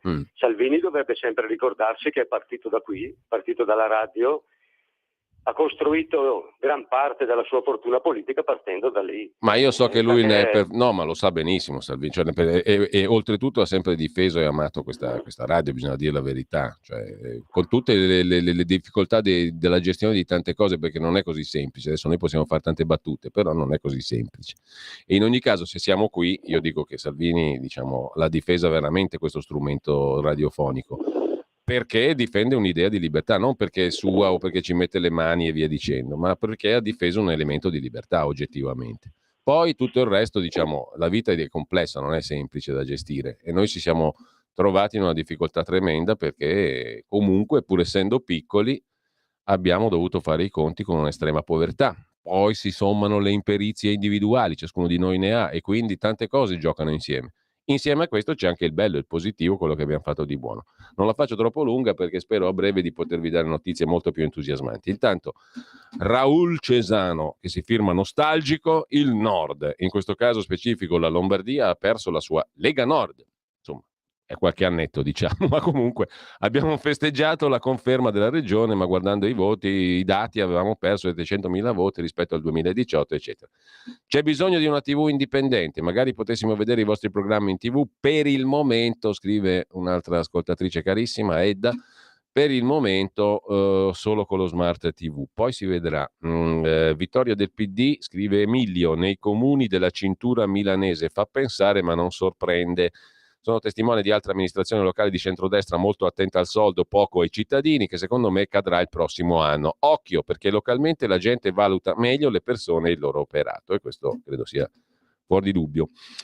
Finalmente ho capito che a rendere meno monotona la rassegna bisogna fare come Antonino Semmi e il bravo Scimia. Complimenti Pietro, io li giro volentieri ai colleghi Antonino Semmi e Scimia. Se dovesse arrivare la TV non chiamate la Tele Libertà, già c'è, sembra Piacenza o giù di lì, una roba del genere. Comunque, altro messaggio? No, per il momento non ce ne sono. Aspetti, sì, ho sentito che Pina, che chiedete aiuti affinché la nostra radio non muoia. Da parte mia è già il secondo anno che mando una piccola quota annuale.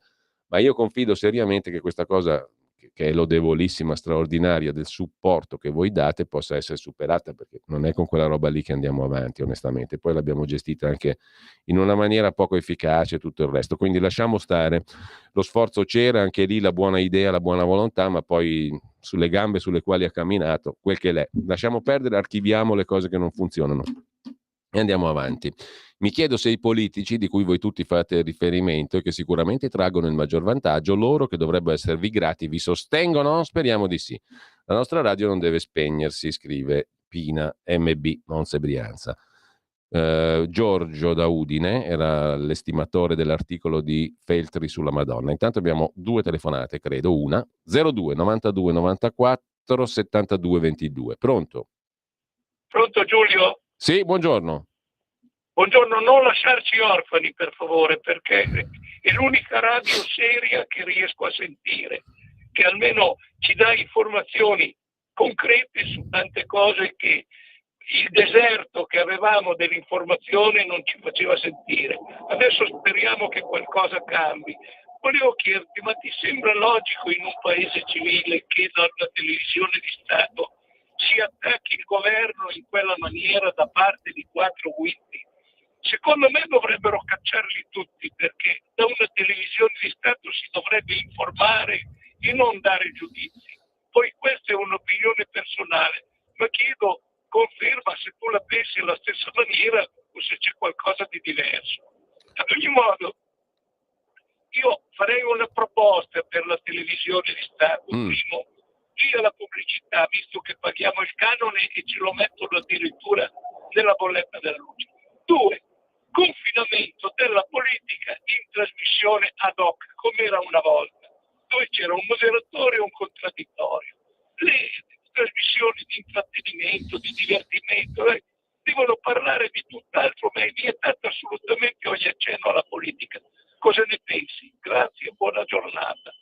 Ma insomma, interessante quello che tu dici, condivido lo spirito della tua proposta. Poi le cose invece viaggiano sulle attualità, sui nomi importanti. Nicola Porro, Giletti, il Totonomi sui palinsesti della RAI. Oggi c'è un articolo sul Corriere della Sera, il giorno dopo l'addio di Fazio, poverino. Domani ci sarà la prima riunione del comitato editoriale che comprende l'amministratore delegato Roberto Sergio, il direttore generale della RAI Giampaolo Rossi, i direttori vari e via dicendo. Il comitato editoriale è un organismo che l'amministratore della RAI, il neo amministratore Roberto Sergio, ha resuscitato dopo la sollecitazione fatta dalla Presidente Soldi, che si sta ritagliando un ruolo sempre più incisivo, ci racconta a proposito di TV di Stato il Corriere della Sera di stamani. Il segnale distensivo dell'amministratore della RAI è chiaro, si deciderà in sede collegiale, ci sono direttori del nuovo corso e del precedente, insomma, destra e sinistra. I primi problemi da risolvere, quelli dell'abbandono di Fazio e Annunziata e eventuali altri. Ora, conti una roba del genere fa piuttosto sorridere, la RAI ha quante migliaia di dipendenti, non sanno come rimpiazzare Fazio e l'Annunziata. Servono personaggi, ecco questo è interessante, non persone, personaggi. Questa è la chiave di volta di tutto il sistema dell'informazione. Servono non persone, ma personaggi, scrive giustamente il Corriere della Sera, che tengano lo share, l'ascolto. E per questo Sergio pare disposto a violare la Pax televisiva. Se è vero che il primo nome nel mirino resta Nicola Porro, con buona pace di Mediaset, e forse da gennaio Massimo Giletti. Insomma, Porro e Giletti sono i due alfieri della comunicazione del centrodestra. Per la serata di domenica l'ipotesi di Alessandro Cattelan è frenata dal fattore ascolti. Resta in pista l'idea di Report che, spostato dal lunedì, conquisterebbe 50 minuti in più. Il conduttore Ranucci ieri aveva in programma un'inchiesta che coinvolgeva il ministro delle imprese, Adolfo Urso, non proprio una mossa distensiva, nel giorno in cui si insediava il nuovo direttore degli approfondimenti, Paolo Corsini. La scelta di Ranucci farà apparire censorio ogni intervento strutturale che dovesse intervenire da oggi sul suo programma. Monica Giandotti, anche lei sotto la nuova direzione Corsini, cambia registro. Oggi condurrà un'esterna da Conselice, zona alluvionata, ospitando il cardinale Zuppi. Io non so manco chi sia Monica Giandotti. Quante storie, condotto da Giorgio Zanchini, invita l'intellettuale di destra Giordano Bruno Guerri a parlare di Gabriele D'Annunzio e vai col rinnovamento. Il Vate su cui il direttore generale Rossi vorrebbe una fiction. Si lavora sul dopo Annunziata. La conduttrice ha ancora un contratto di 1 anno in esclusiva con la RAI. La povera Annunziata, nella sua fascia pomeridiana sembra in vantaggio Monica Maggioni, difficilmente abbinabile ad Antonio Di Bella, 2 pesi massimi. Se Di Bella, appena pensionato, dovesse tornare, sarebbe più facile affiancargli inviati come Lucia Goracci, Giovanna Botteri. Ma il pomeriggio di Rai 3 potrebbe anche cambiare pelle, diventare divulgativo. Alla conduzione Massimo Bernardini, che da anni guida TV Talk. Insomma, servono personaggi che tengano lo share e la vera novità sono Porro e Giletti in Rai. Una telefonata 02 92 94 7222, fatevi sotto, dite la vostra, intervenite amabilmente, tranquillamente, liberamente su Radio Libertà, giusto appunto. Poi vediamo anche i messaggi al 346 64 27756. Pronto? Sono Gianni da Genova, ciao Giulio. Caro Gianni. Un abbraccio e spero che la nostra radio, che è un po' un faro, questa melma, possa avere una soluzione. Ecco, è fondamentale che ci sia la tua presenza. Poi per quanto riguarda le porcherie della RAI, tempo fa, quando tu eri in ferie, parlando avevo mandato un messaggio a dire sarebbe interessante se Giulio Cainarca e Carlo Cambi andassero a fare un programma a tempo che fa, al posto di quella schifezza lì.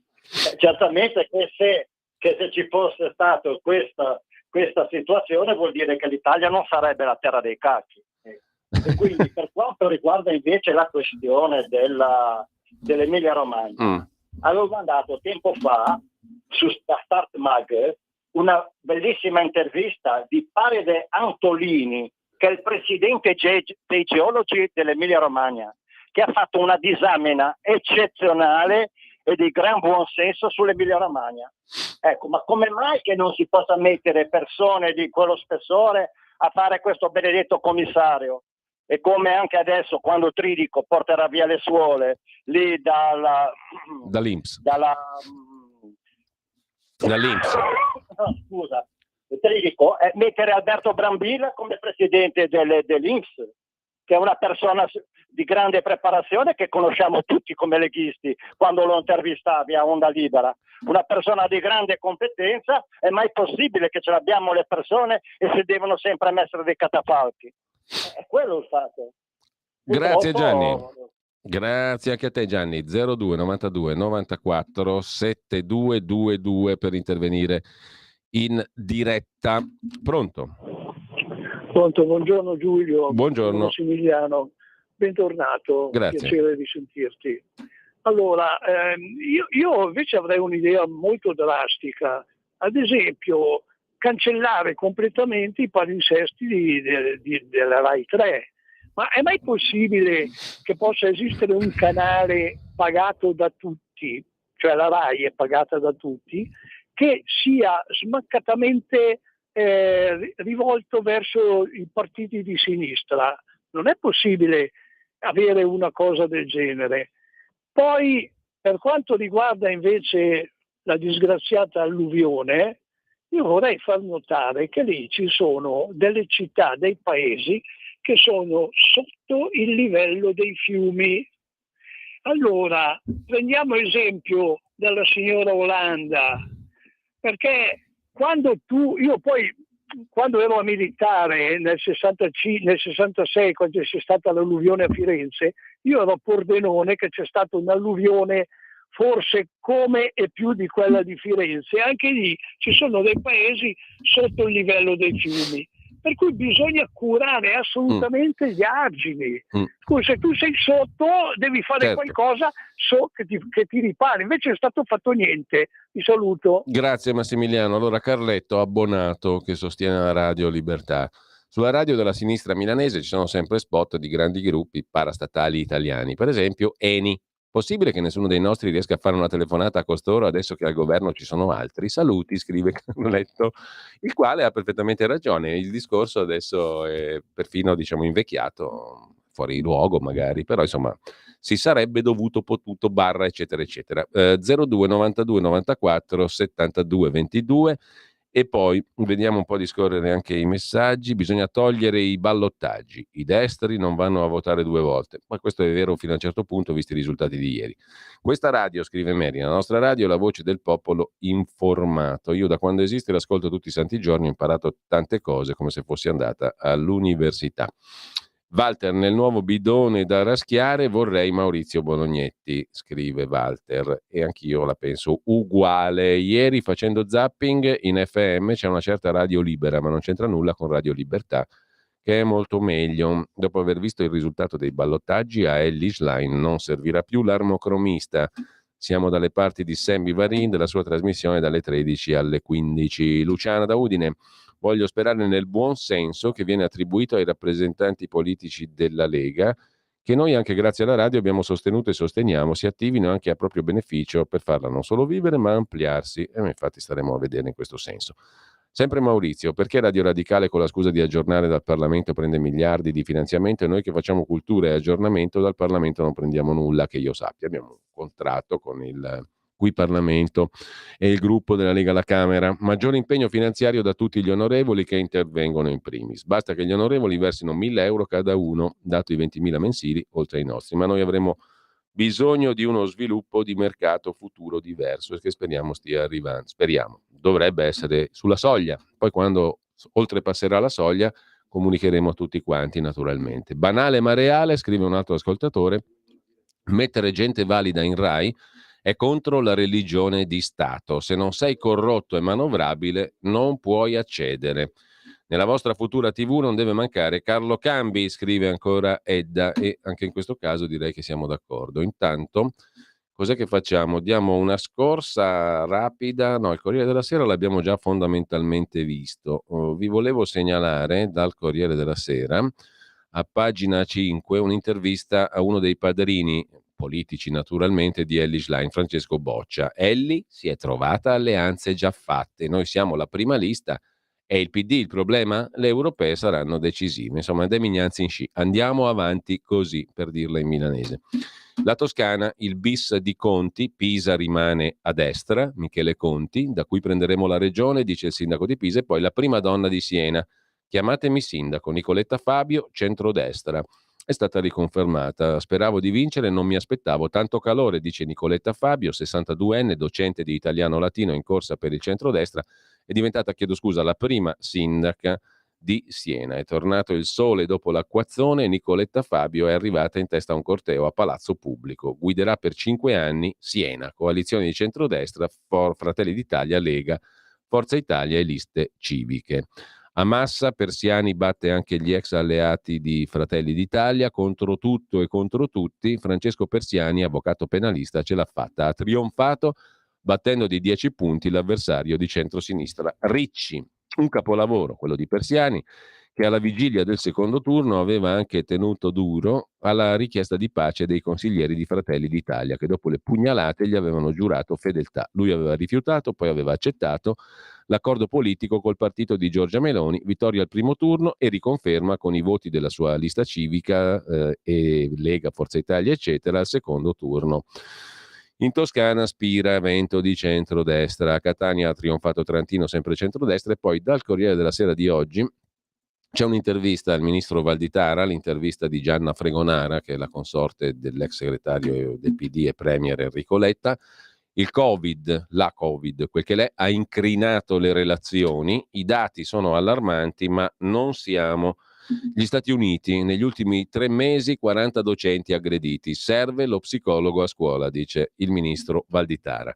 La professoressa ferita era molto provata. Le ho espresso vicinanza e solidarietà da parte di tutto lo Stato. L'idea dello psicologo è già allo studio del Parlamento. Ci sono diverse proposte di legge dai vari gruppi. Lo Stato si costituirà parte civile nei casi di aggressioni da parte di genitori contro gli insegnanti dei figli. Nelle classi è una battaglia, in Lombardia va peggio, scrive ancora il Corriere della Sera, servizi sociali in soccorso di un istituto ogni 5. I dati della UIL, sempre più famiglie pagano i danni causati dai figli a scuola. 2 pagine poi dedica il Corriere della Sera alla questione del Kosovo, la protesta dei serbi, Molotov sulle forze della NATO, ma c'è anche un articolo da segnalare di Francesco Battistini, qualcuno sta soffiando sul fuoco delle identità, è un balzo indietro di 2 decenni. L'Italia protesta, è inaccettabile l'attacco agli italiani, il comandante dice noi siamo imparziali. Il tennista serbo Djokovic scrive su una telecamera il Kosovo è il cuore della Serbia, polemiche. Ha detto semplicemente una cosa fondamentalmente vera, storicamente vera, etnicamente, anche se questa parola non piace, vera. In ogni caso, dal Corriere della Sera vi segnalo anche, oltre alla RAI, Porro e Giletti, che sono gli assi nella manica dell'informazione di centrodestra, il naufragio della barca nel lago Maggiore. A bordo 007 italiani e del Mossad israeliano. 4 le vittime. Su quel battello c'erano più persone del consentito. La barca della morte poteva ospitare 15 passeggeri, ma a bordo le donne e gli uomini, in maggioranza dei servizi segreti italiani e israeliani del Mossad, erano 8 in più. L'ipotesi è che le persone morte siano rimaste incastrate nello scafo che affondava. C'è una telefonata allo 02 92 94 72 22, le linee rimangono aperte da qui alle 9:30, poi ci sarà una puntata registrata di Scuola di Magia di Claudio Borghi Aquilini. Pronto? Pronto? Buongiorno. Sì, buongiorno Giulio. L'argomento è libero? Liberissimo. Allora, volevo tornare un po' sul discorso di ieri di Edoardo Vianello e i suoi altissimi negri. Allora, ci sono canzoni, come diceva uno dei Pooh una sera, che in qualsiasi parte tu cominci a cantarla, la gente risponde. Ad esempio, non restare chiuso qui e il pubblico risponde pensiero. C'è una canzone della nostra generazione di Vasco Rossi che si chiama Colpa d'Alfredo e inizia dicendo ho perso un'altra occasione buona stasera e poi il seguito. Allora, finché quella canzone che è secondo me l'icona del parlaschetto non verrà bandita, può stare tranquillo anche Edoardo Vianello. Grazie. Bene, Aldo Vianello sarà confortato, è stato intervistato l'altro giorno da Carlo Cambi sulla Verità, come abbiamo citato. Intanto io sfoglio con voi anche la prima pagina di Repubblica, non solo la prima pagina, le pagine interne. Tutto il primo piano dedicato alle amministrative, di cui abbiamo già ampiamente parlato. Siena e Pisa, la destra trionfa in tutta la Toscana e anche a Catania. E poi la questione delle riforme. Vicenza, prima c'è Vicenza per le amministrative su Repubblica, pagina 6. Nel regno di Zaia, l'unica bandierina del centro-sinistra, il sindaco Possamai, che non è schleiniano, qualcuno dice ha vinto per quello, ho vinto schierandomi al fianco degli ultimi e dei giovani, mentre Giorgia Meloni accelera sul premierato. Sul cantiere delle riforme avremo modo di vedere cosa verrà partorito. La Spagna, 2 pagine dedica a Repubblica alla Spagna, l'azzardo del premier socialista Sanchez, dopo il tracollo alle amministrative la Spagna torna al voto e poi c'è un'intervista a Mario Monti sul PNRR, l'Europa e tante belle cose da fare. Evitare in ogni modo uno scontro istituzionale, ma il piano si può cambiare, statuisce da par suo, perché è uno dei personaggi che più parla da par suo, Mario Monti. Il piano, il PNRR, si può cambiare. Se il governo ha delle eccezioni sui rilievi che gli vengono mosse dalla Corte dei Conti, lo può ovviamente fare e circostanziare. Non troverei nulla di scandaloso se il governo facesse una revisione dei progetti PNRR e ne escludesse qualcuno. 2 pagine dedica alla vicenda Kosovo.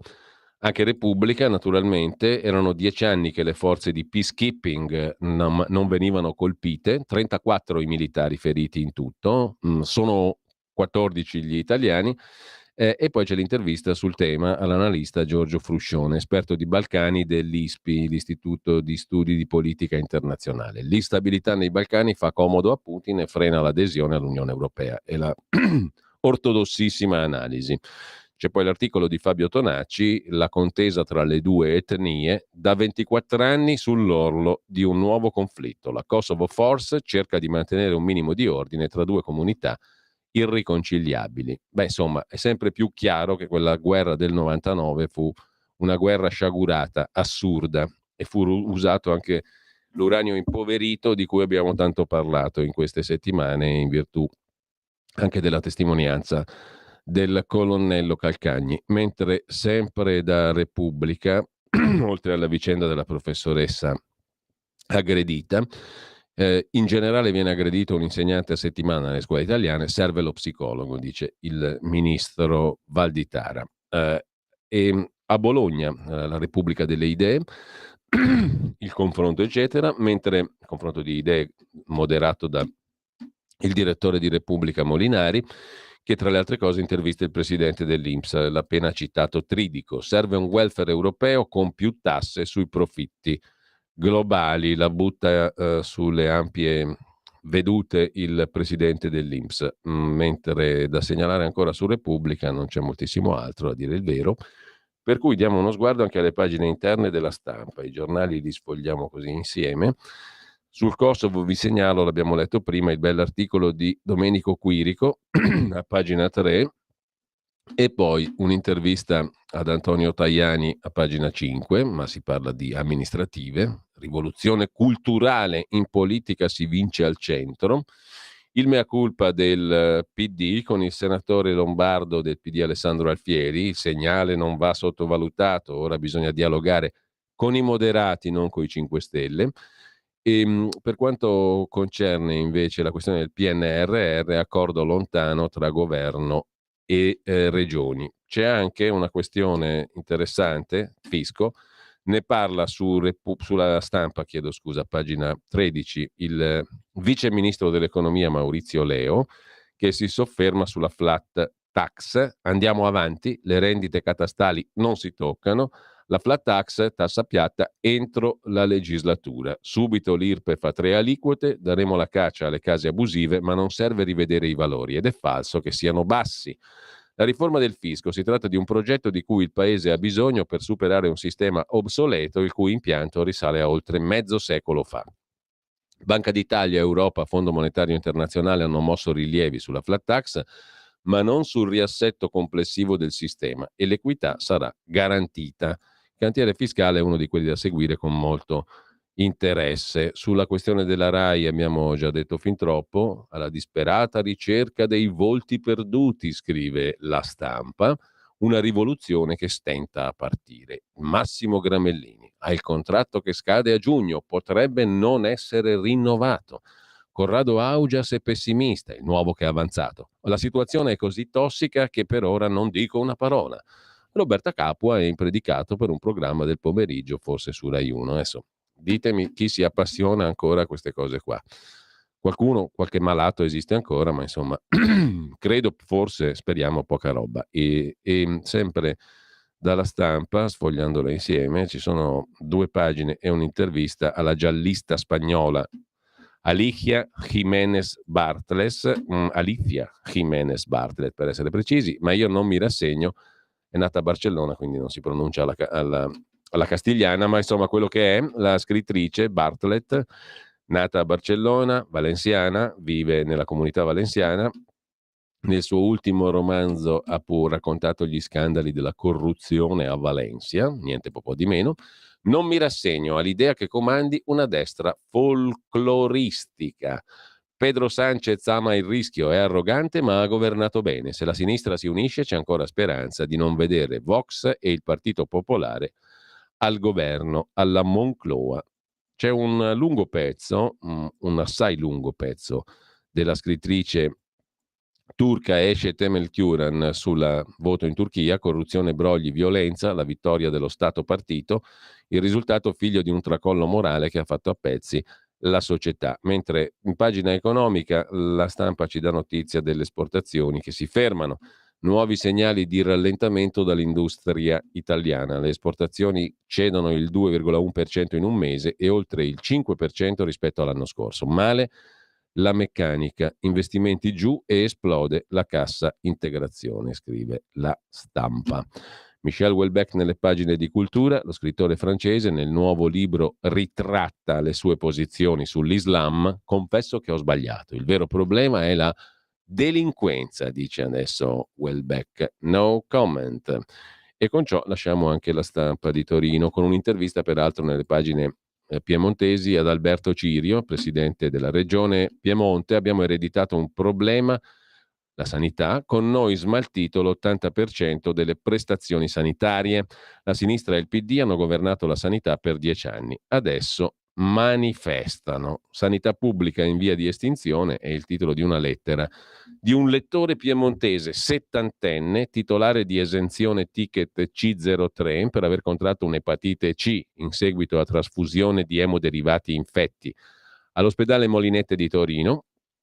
Pur in possesso dell'esenzione, avendo altre patologie, mi vedo costretto a eseguire gli esami richiesti dal mio medico di base in forma privata per indisponibilità totale del servizio sanitario regionale. Ora devo eseguire un'ecografia, ma il CUP, Centro Unico Prenotazioni, continua a rispondermi di richiamare perché non c'è alcuna possibilità né a Torino né in cintura. Come me, migliaia di cittadini. È questa la lezione della pandemia. Restringere le prestazioni offerte da un servizio sanitario già depauperato e indebolito? Pur fermamente convinto del grande valore del servizio sanitario nazionale, scrive il lettore piemontese della Stampa, se questa è una privatizzazione strisciante della sanità, ci sia concessa la possibilità di uscire dal sistema e non versare più i relativi contributi.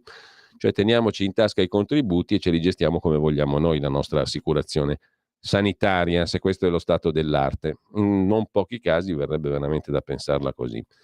Andiamo alla verità, alla fonte della verità. Primo piano sulle amministrative, di cui però abbiamo già detto quasi tutto.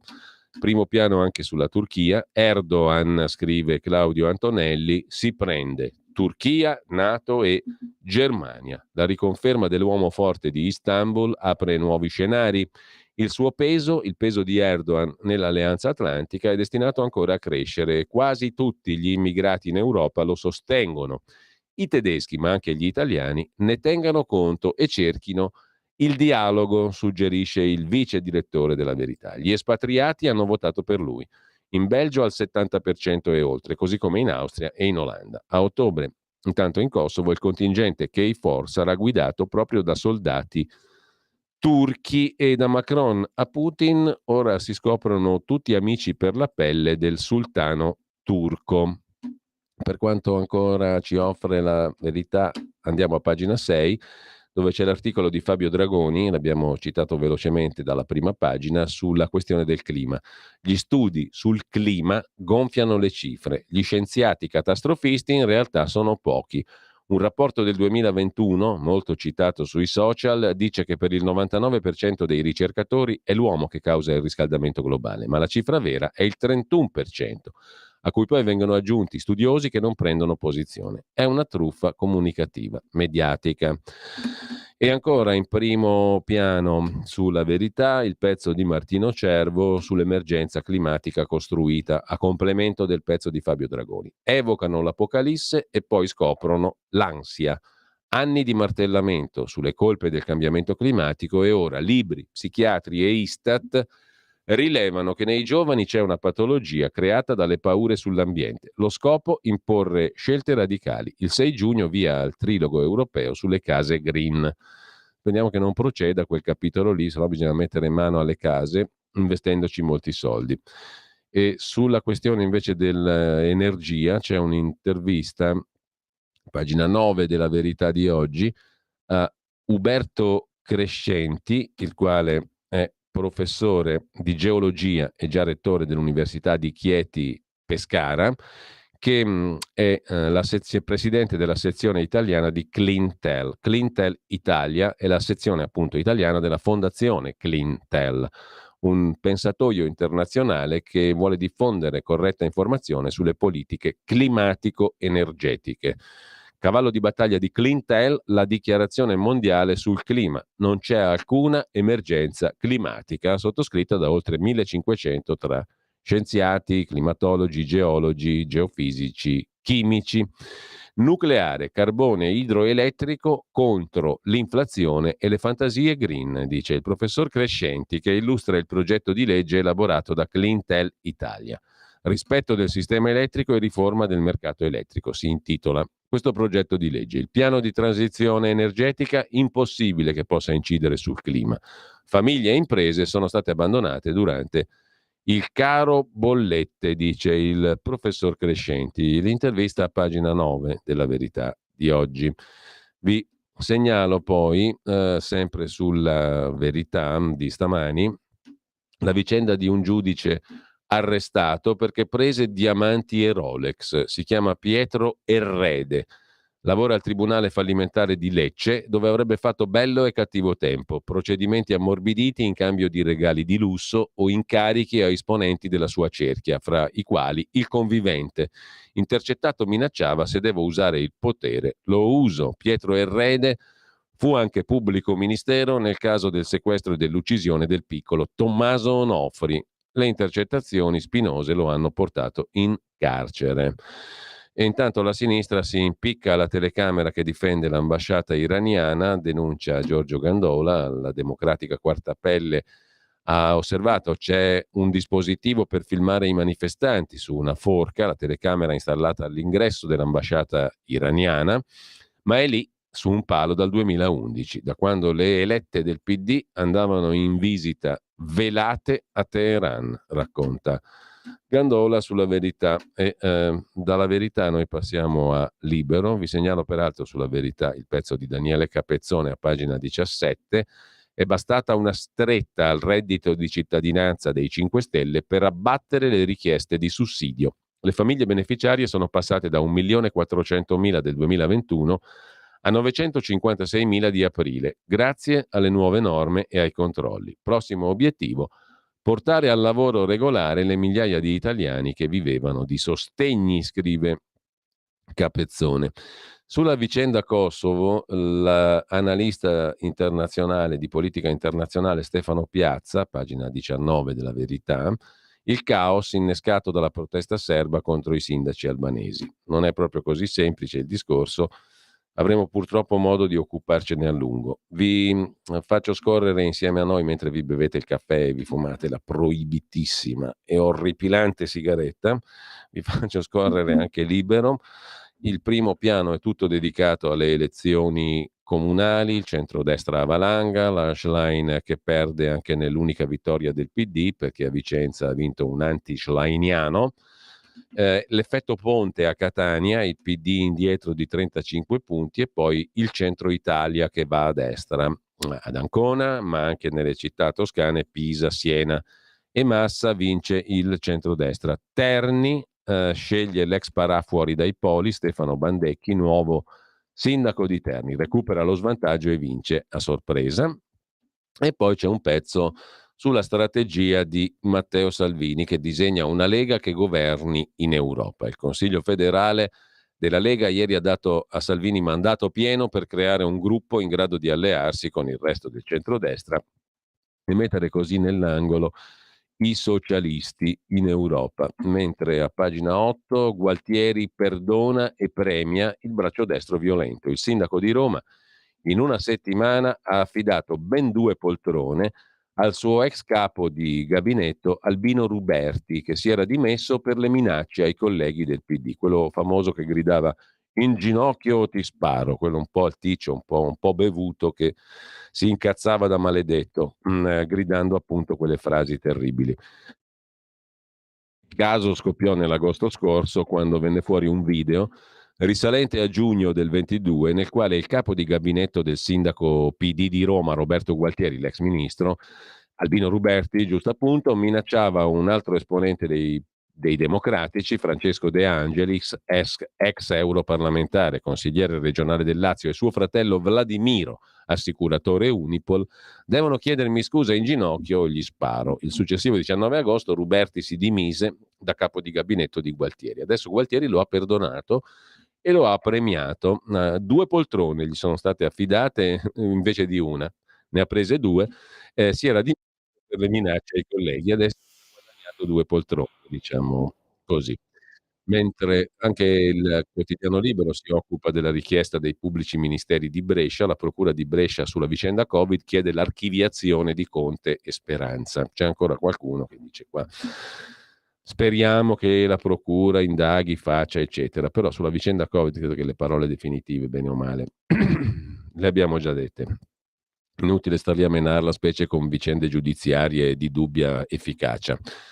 È Pino Insegno il vero epurato di successo. Cacciato dalla RAI nel 2013, dopo 4 anni di ascolti record per il suo programma, non era nel clan dei Compagnucci. A settembre Pino Insegno prenderà il posto di Flavio Insinna per condurre la trasmissione L'Eredità, credo su Rai 1.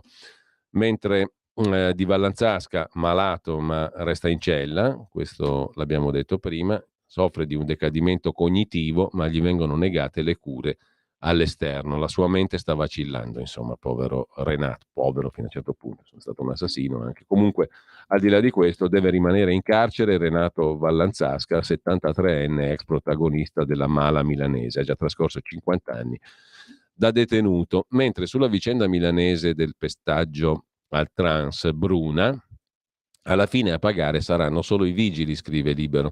A Milano una nuova polemica, il PD chiede il codice identificativo sulle divise. Il trans Bruna denuncia per tortura gli agenti della polizia locale.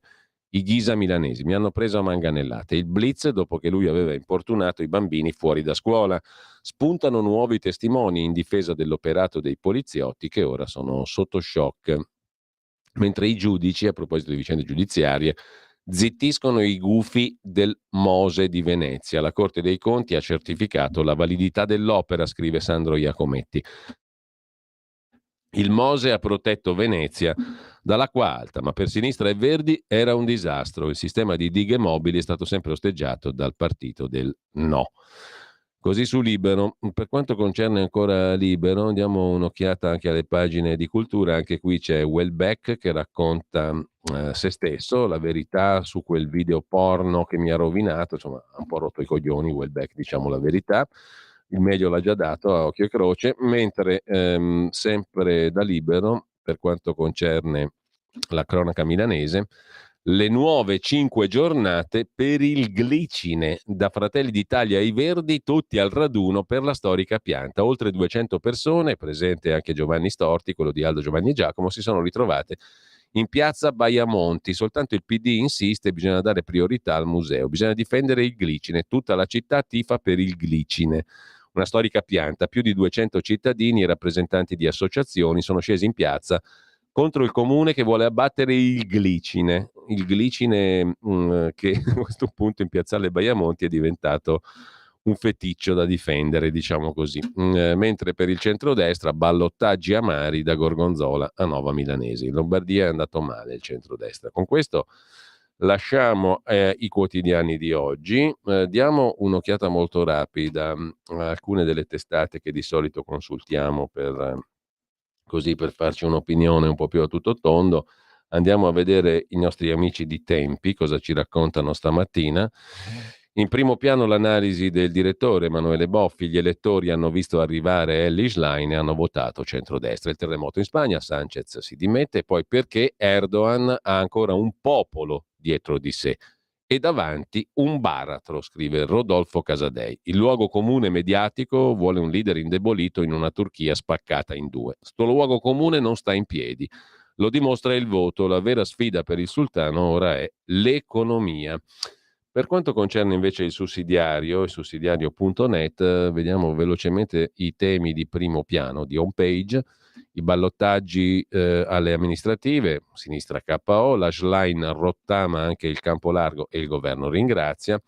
Sul caos del Kosovo, Renato Farina, ora l'Unione Europea non faccia l'errore di Clinton, cioè un appoggio cieco totale e unidirezionale nei confronti degli albanesi kosovari. In primo piano anche la questione del tetto al debito statunitense, l'avviso per la Banca Centrale Americana e il patto di stabilità europeo, ma a questo punto vediamo un po' se ci sono arrivati altri messaggi. C'è l'attivissimo Sammy Varin, non perdete la sua trasmissione perché c'è un sacco di roba oggi dalle 13 alle 15. E poi Zaia come Schlein, in Veneto porta sfiga. Basta con la sua zazzera alla matriciana, scrive un ascoltatore a cui non piace la pettinatura del presidente della giunta regionale del Veneto, ovvero di Luca Zaia, abbonato da poco, 2 anni, scrive un ascoltatore, abbonato a chi? A Radio Libertà, ma soldi meglio spesi del canone. Rai, scrive Fedele. Fedele di nome e di fatto, grazie Fedele, ma almeno Ricci ci eviteremo di vederlo in tutte le TV a pontificare, dai che di questo passo riusciamo a evitare delle boiate. Ricci chi? Non ho capito bene. Comunque, buongiorno, scrive Ambrogio. Benissimo le dimissioni dei radical chic che per anni si sono ingrassati con i nostri soldi, credo in Rai, ma attenti a non dimenticare di liberarsi di gente come la Clerici e Insinua o Insinna, che sembrano conduttori innocui di programmi leggeri, ma sono serpi che in modo subdolo sputano veleno. Se ce lo siamo scordato, il signor Insinna è stato uno sponsor del grande uomo con gli stivali Sumaoro.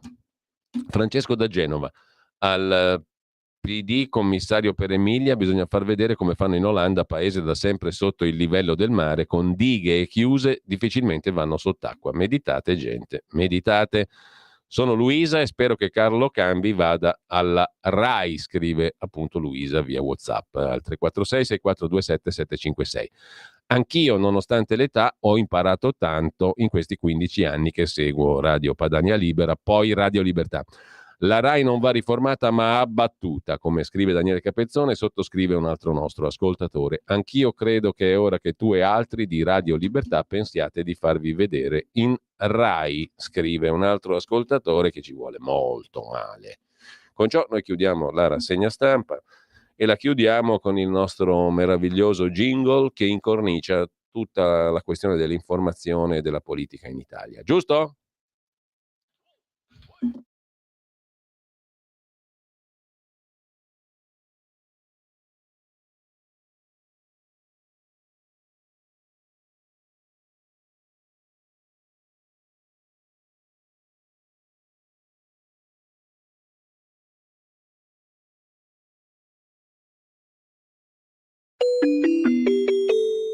Qui Parlamento. Proseguiamo i lavori, è iscritta a parlare la deputata Giovanna Miele. Prego, onorevole.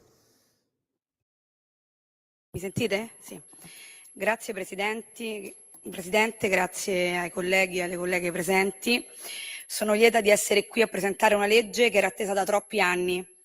Alla 7ª Commissione sono state assegnate 4 proposte di legge sul tema, perché è di tutta evidenza che sia la maggioranza che l'opposizione avvertissero l'esigenza di valorizzare finalmente le professioni pedagogiche ed educative, istituendo un ordine professionale e il relativo albo. Offrire una cornice normativa alle professioni dei pedagogisti e degli educatori sociopedagogici è una battaglia non più procrastinabile e proprio per questo abbiamo lavorato in tempi strettissimi per arrivare ad un testo condiviso che oggi arriva all'esame dell'Aula.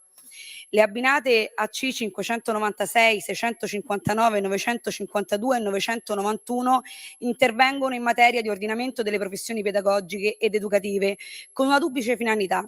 Da un lato, introdurre una disciplina organica e compiuta delle figure dell'educatore sociopedagogico e del pedagogista già esistenti, sotto il profilo definitorio delle funzioni e dei requisiti d'accesso. Dall'altro, conferire carattere ordinistico alle relative professioni, con l'iscrizione ad appositi albi, come già avvenuto per l'educatore sociosanitario. Finalmente si sana un vulnus molto grave. Nonostante ci siano state figure capisaldi della storia e non solo per il mero mestiere come Maria Montessori e Don Milani, quella del pedagogista non solo a volte è poco conosciuta rispetto a quello che fa, ma spesso è stata anche vittima di una mancanza di rispetto e addirittura si confonde la sua attività professionale con quella di altre figure affini ma profondamente differenti. La proposta di un ordine professionale era l'unica strada percorribile per restituire dignità a questi professionisti. Non dobbiamo mai dimenticare che la pedagogia e l'educazione sono scienze autorevolissime in una società multietnica, stratificata, differente e liquida come quella odierna. Noi oggi qui riconosciamo attraverso questa proposta l'esigenza di rivedersi come comunità educante, responsabile di agire convintamente nel solco della formazione e dell'educazione dell'individuo nella sua totalità di uomo e cittadino, lungo tutto il suo percorso di vita, garantendo valore al lavoro che spesso educatori e pedagogisti svolgono in istituzioni, nelle loro attività, ma anche in team con altre figure professionali. Ed è stato un vero dramma non riconoscere prima questa professionalità, perché la società non deve permettere che senza alcun titolo altre categorie di lavoratori potessero definirsi tali solo con attestati derivanti da corsi di specializzazioni. Questa è la legislatura che metterà finalmente fine alla corsa dei titoli dell'ultimo minuto, perché il livello prestazionale di un professionista formato è per noi garanzia di risultato e di miglioramento delle condizioni di vita di bambini e adulti che abbiamo in carico anche come politici. Noi siamo qui per questo e pensiamo agli interventi che gli educatori fanno ogni giorno in strada con i senza tetto, quando si rivolgono alle popolazioni giovanili e anche a quelle carcerarie. Pensiamo alla progettualità metodologica che questi professionisti mettono in atto in prevenzione terziaria e secondaria, in emergenza a situazioni di devianza, soprattutto in quartieri e realtà complesse. Il lavoro che compiono questi lavoratori spesso missionari, anche nel terziario, come professionisti al servizio del volontariato, cooperativismo, associazionismo. È doveroso da parte nostra sostenere tali professioni e tali competenze, perché i compiti educativi che svolgono sono al servizio della persona e non possiamo scindere oggi più che mai la singola persona dalla sua comunità. Noi siamo più della somma delle nostre parti, diceva qualcuno, e la società in cui viviamo oggi ha l'obbligo di potenziare la prevenzione primaria per affrontare il presente prima ancora che il futuro. Dobbiamo pensare alla terza età. La figura dell'educatore e del pedagogista sono essenziali per affrontare la quotidianità in un quadro di attività adatto alle condizioni personali, intellettive e motorie di ciascuno. Un progetto di vita formativo ed educativo per i giovani con disabilità che vogliono avviarsi ad una vita autonoma. Siamo in un contesto comunitario in cui è fondamentale ritrovare il valore della relazione, ma soprattutto della consapevolezza del proprio ruolo all'interno di una comunità, e lo ribadisco sempre, comunità, che deve essere accogliente. Non possiamo più lasciare le famiglie e le scuole sole nella formazione di giovani che diventeranno adulti e devono essere adulti sicuri, devono essere adulti in coesione e di prossimità. L'inclusione, la solidarietà, l'altruismo devono essere valori e requisiti che possono essere soddisfatti solo da buone prassi educative garantite da professionisti competenti. Dobbiamo garantire la genitorialità istituzionale per gli utenti e non possiamo più affidarci alla fortuna. Stiamo lavorando bene, stiamo lavorando insieme.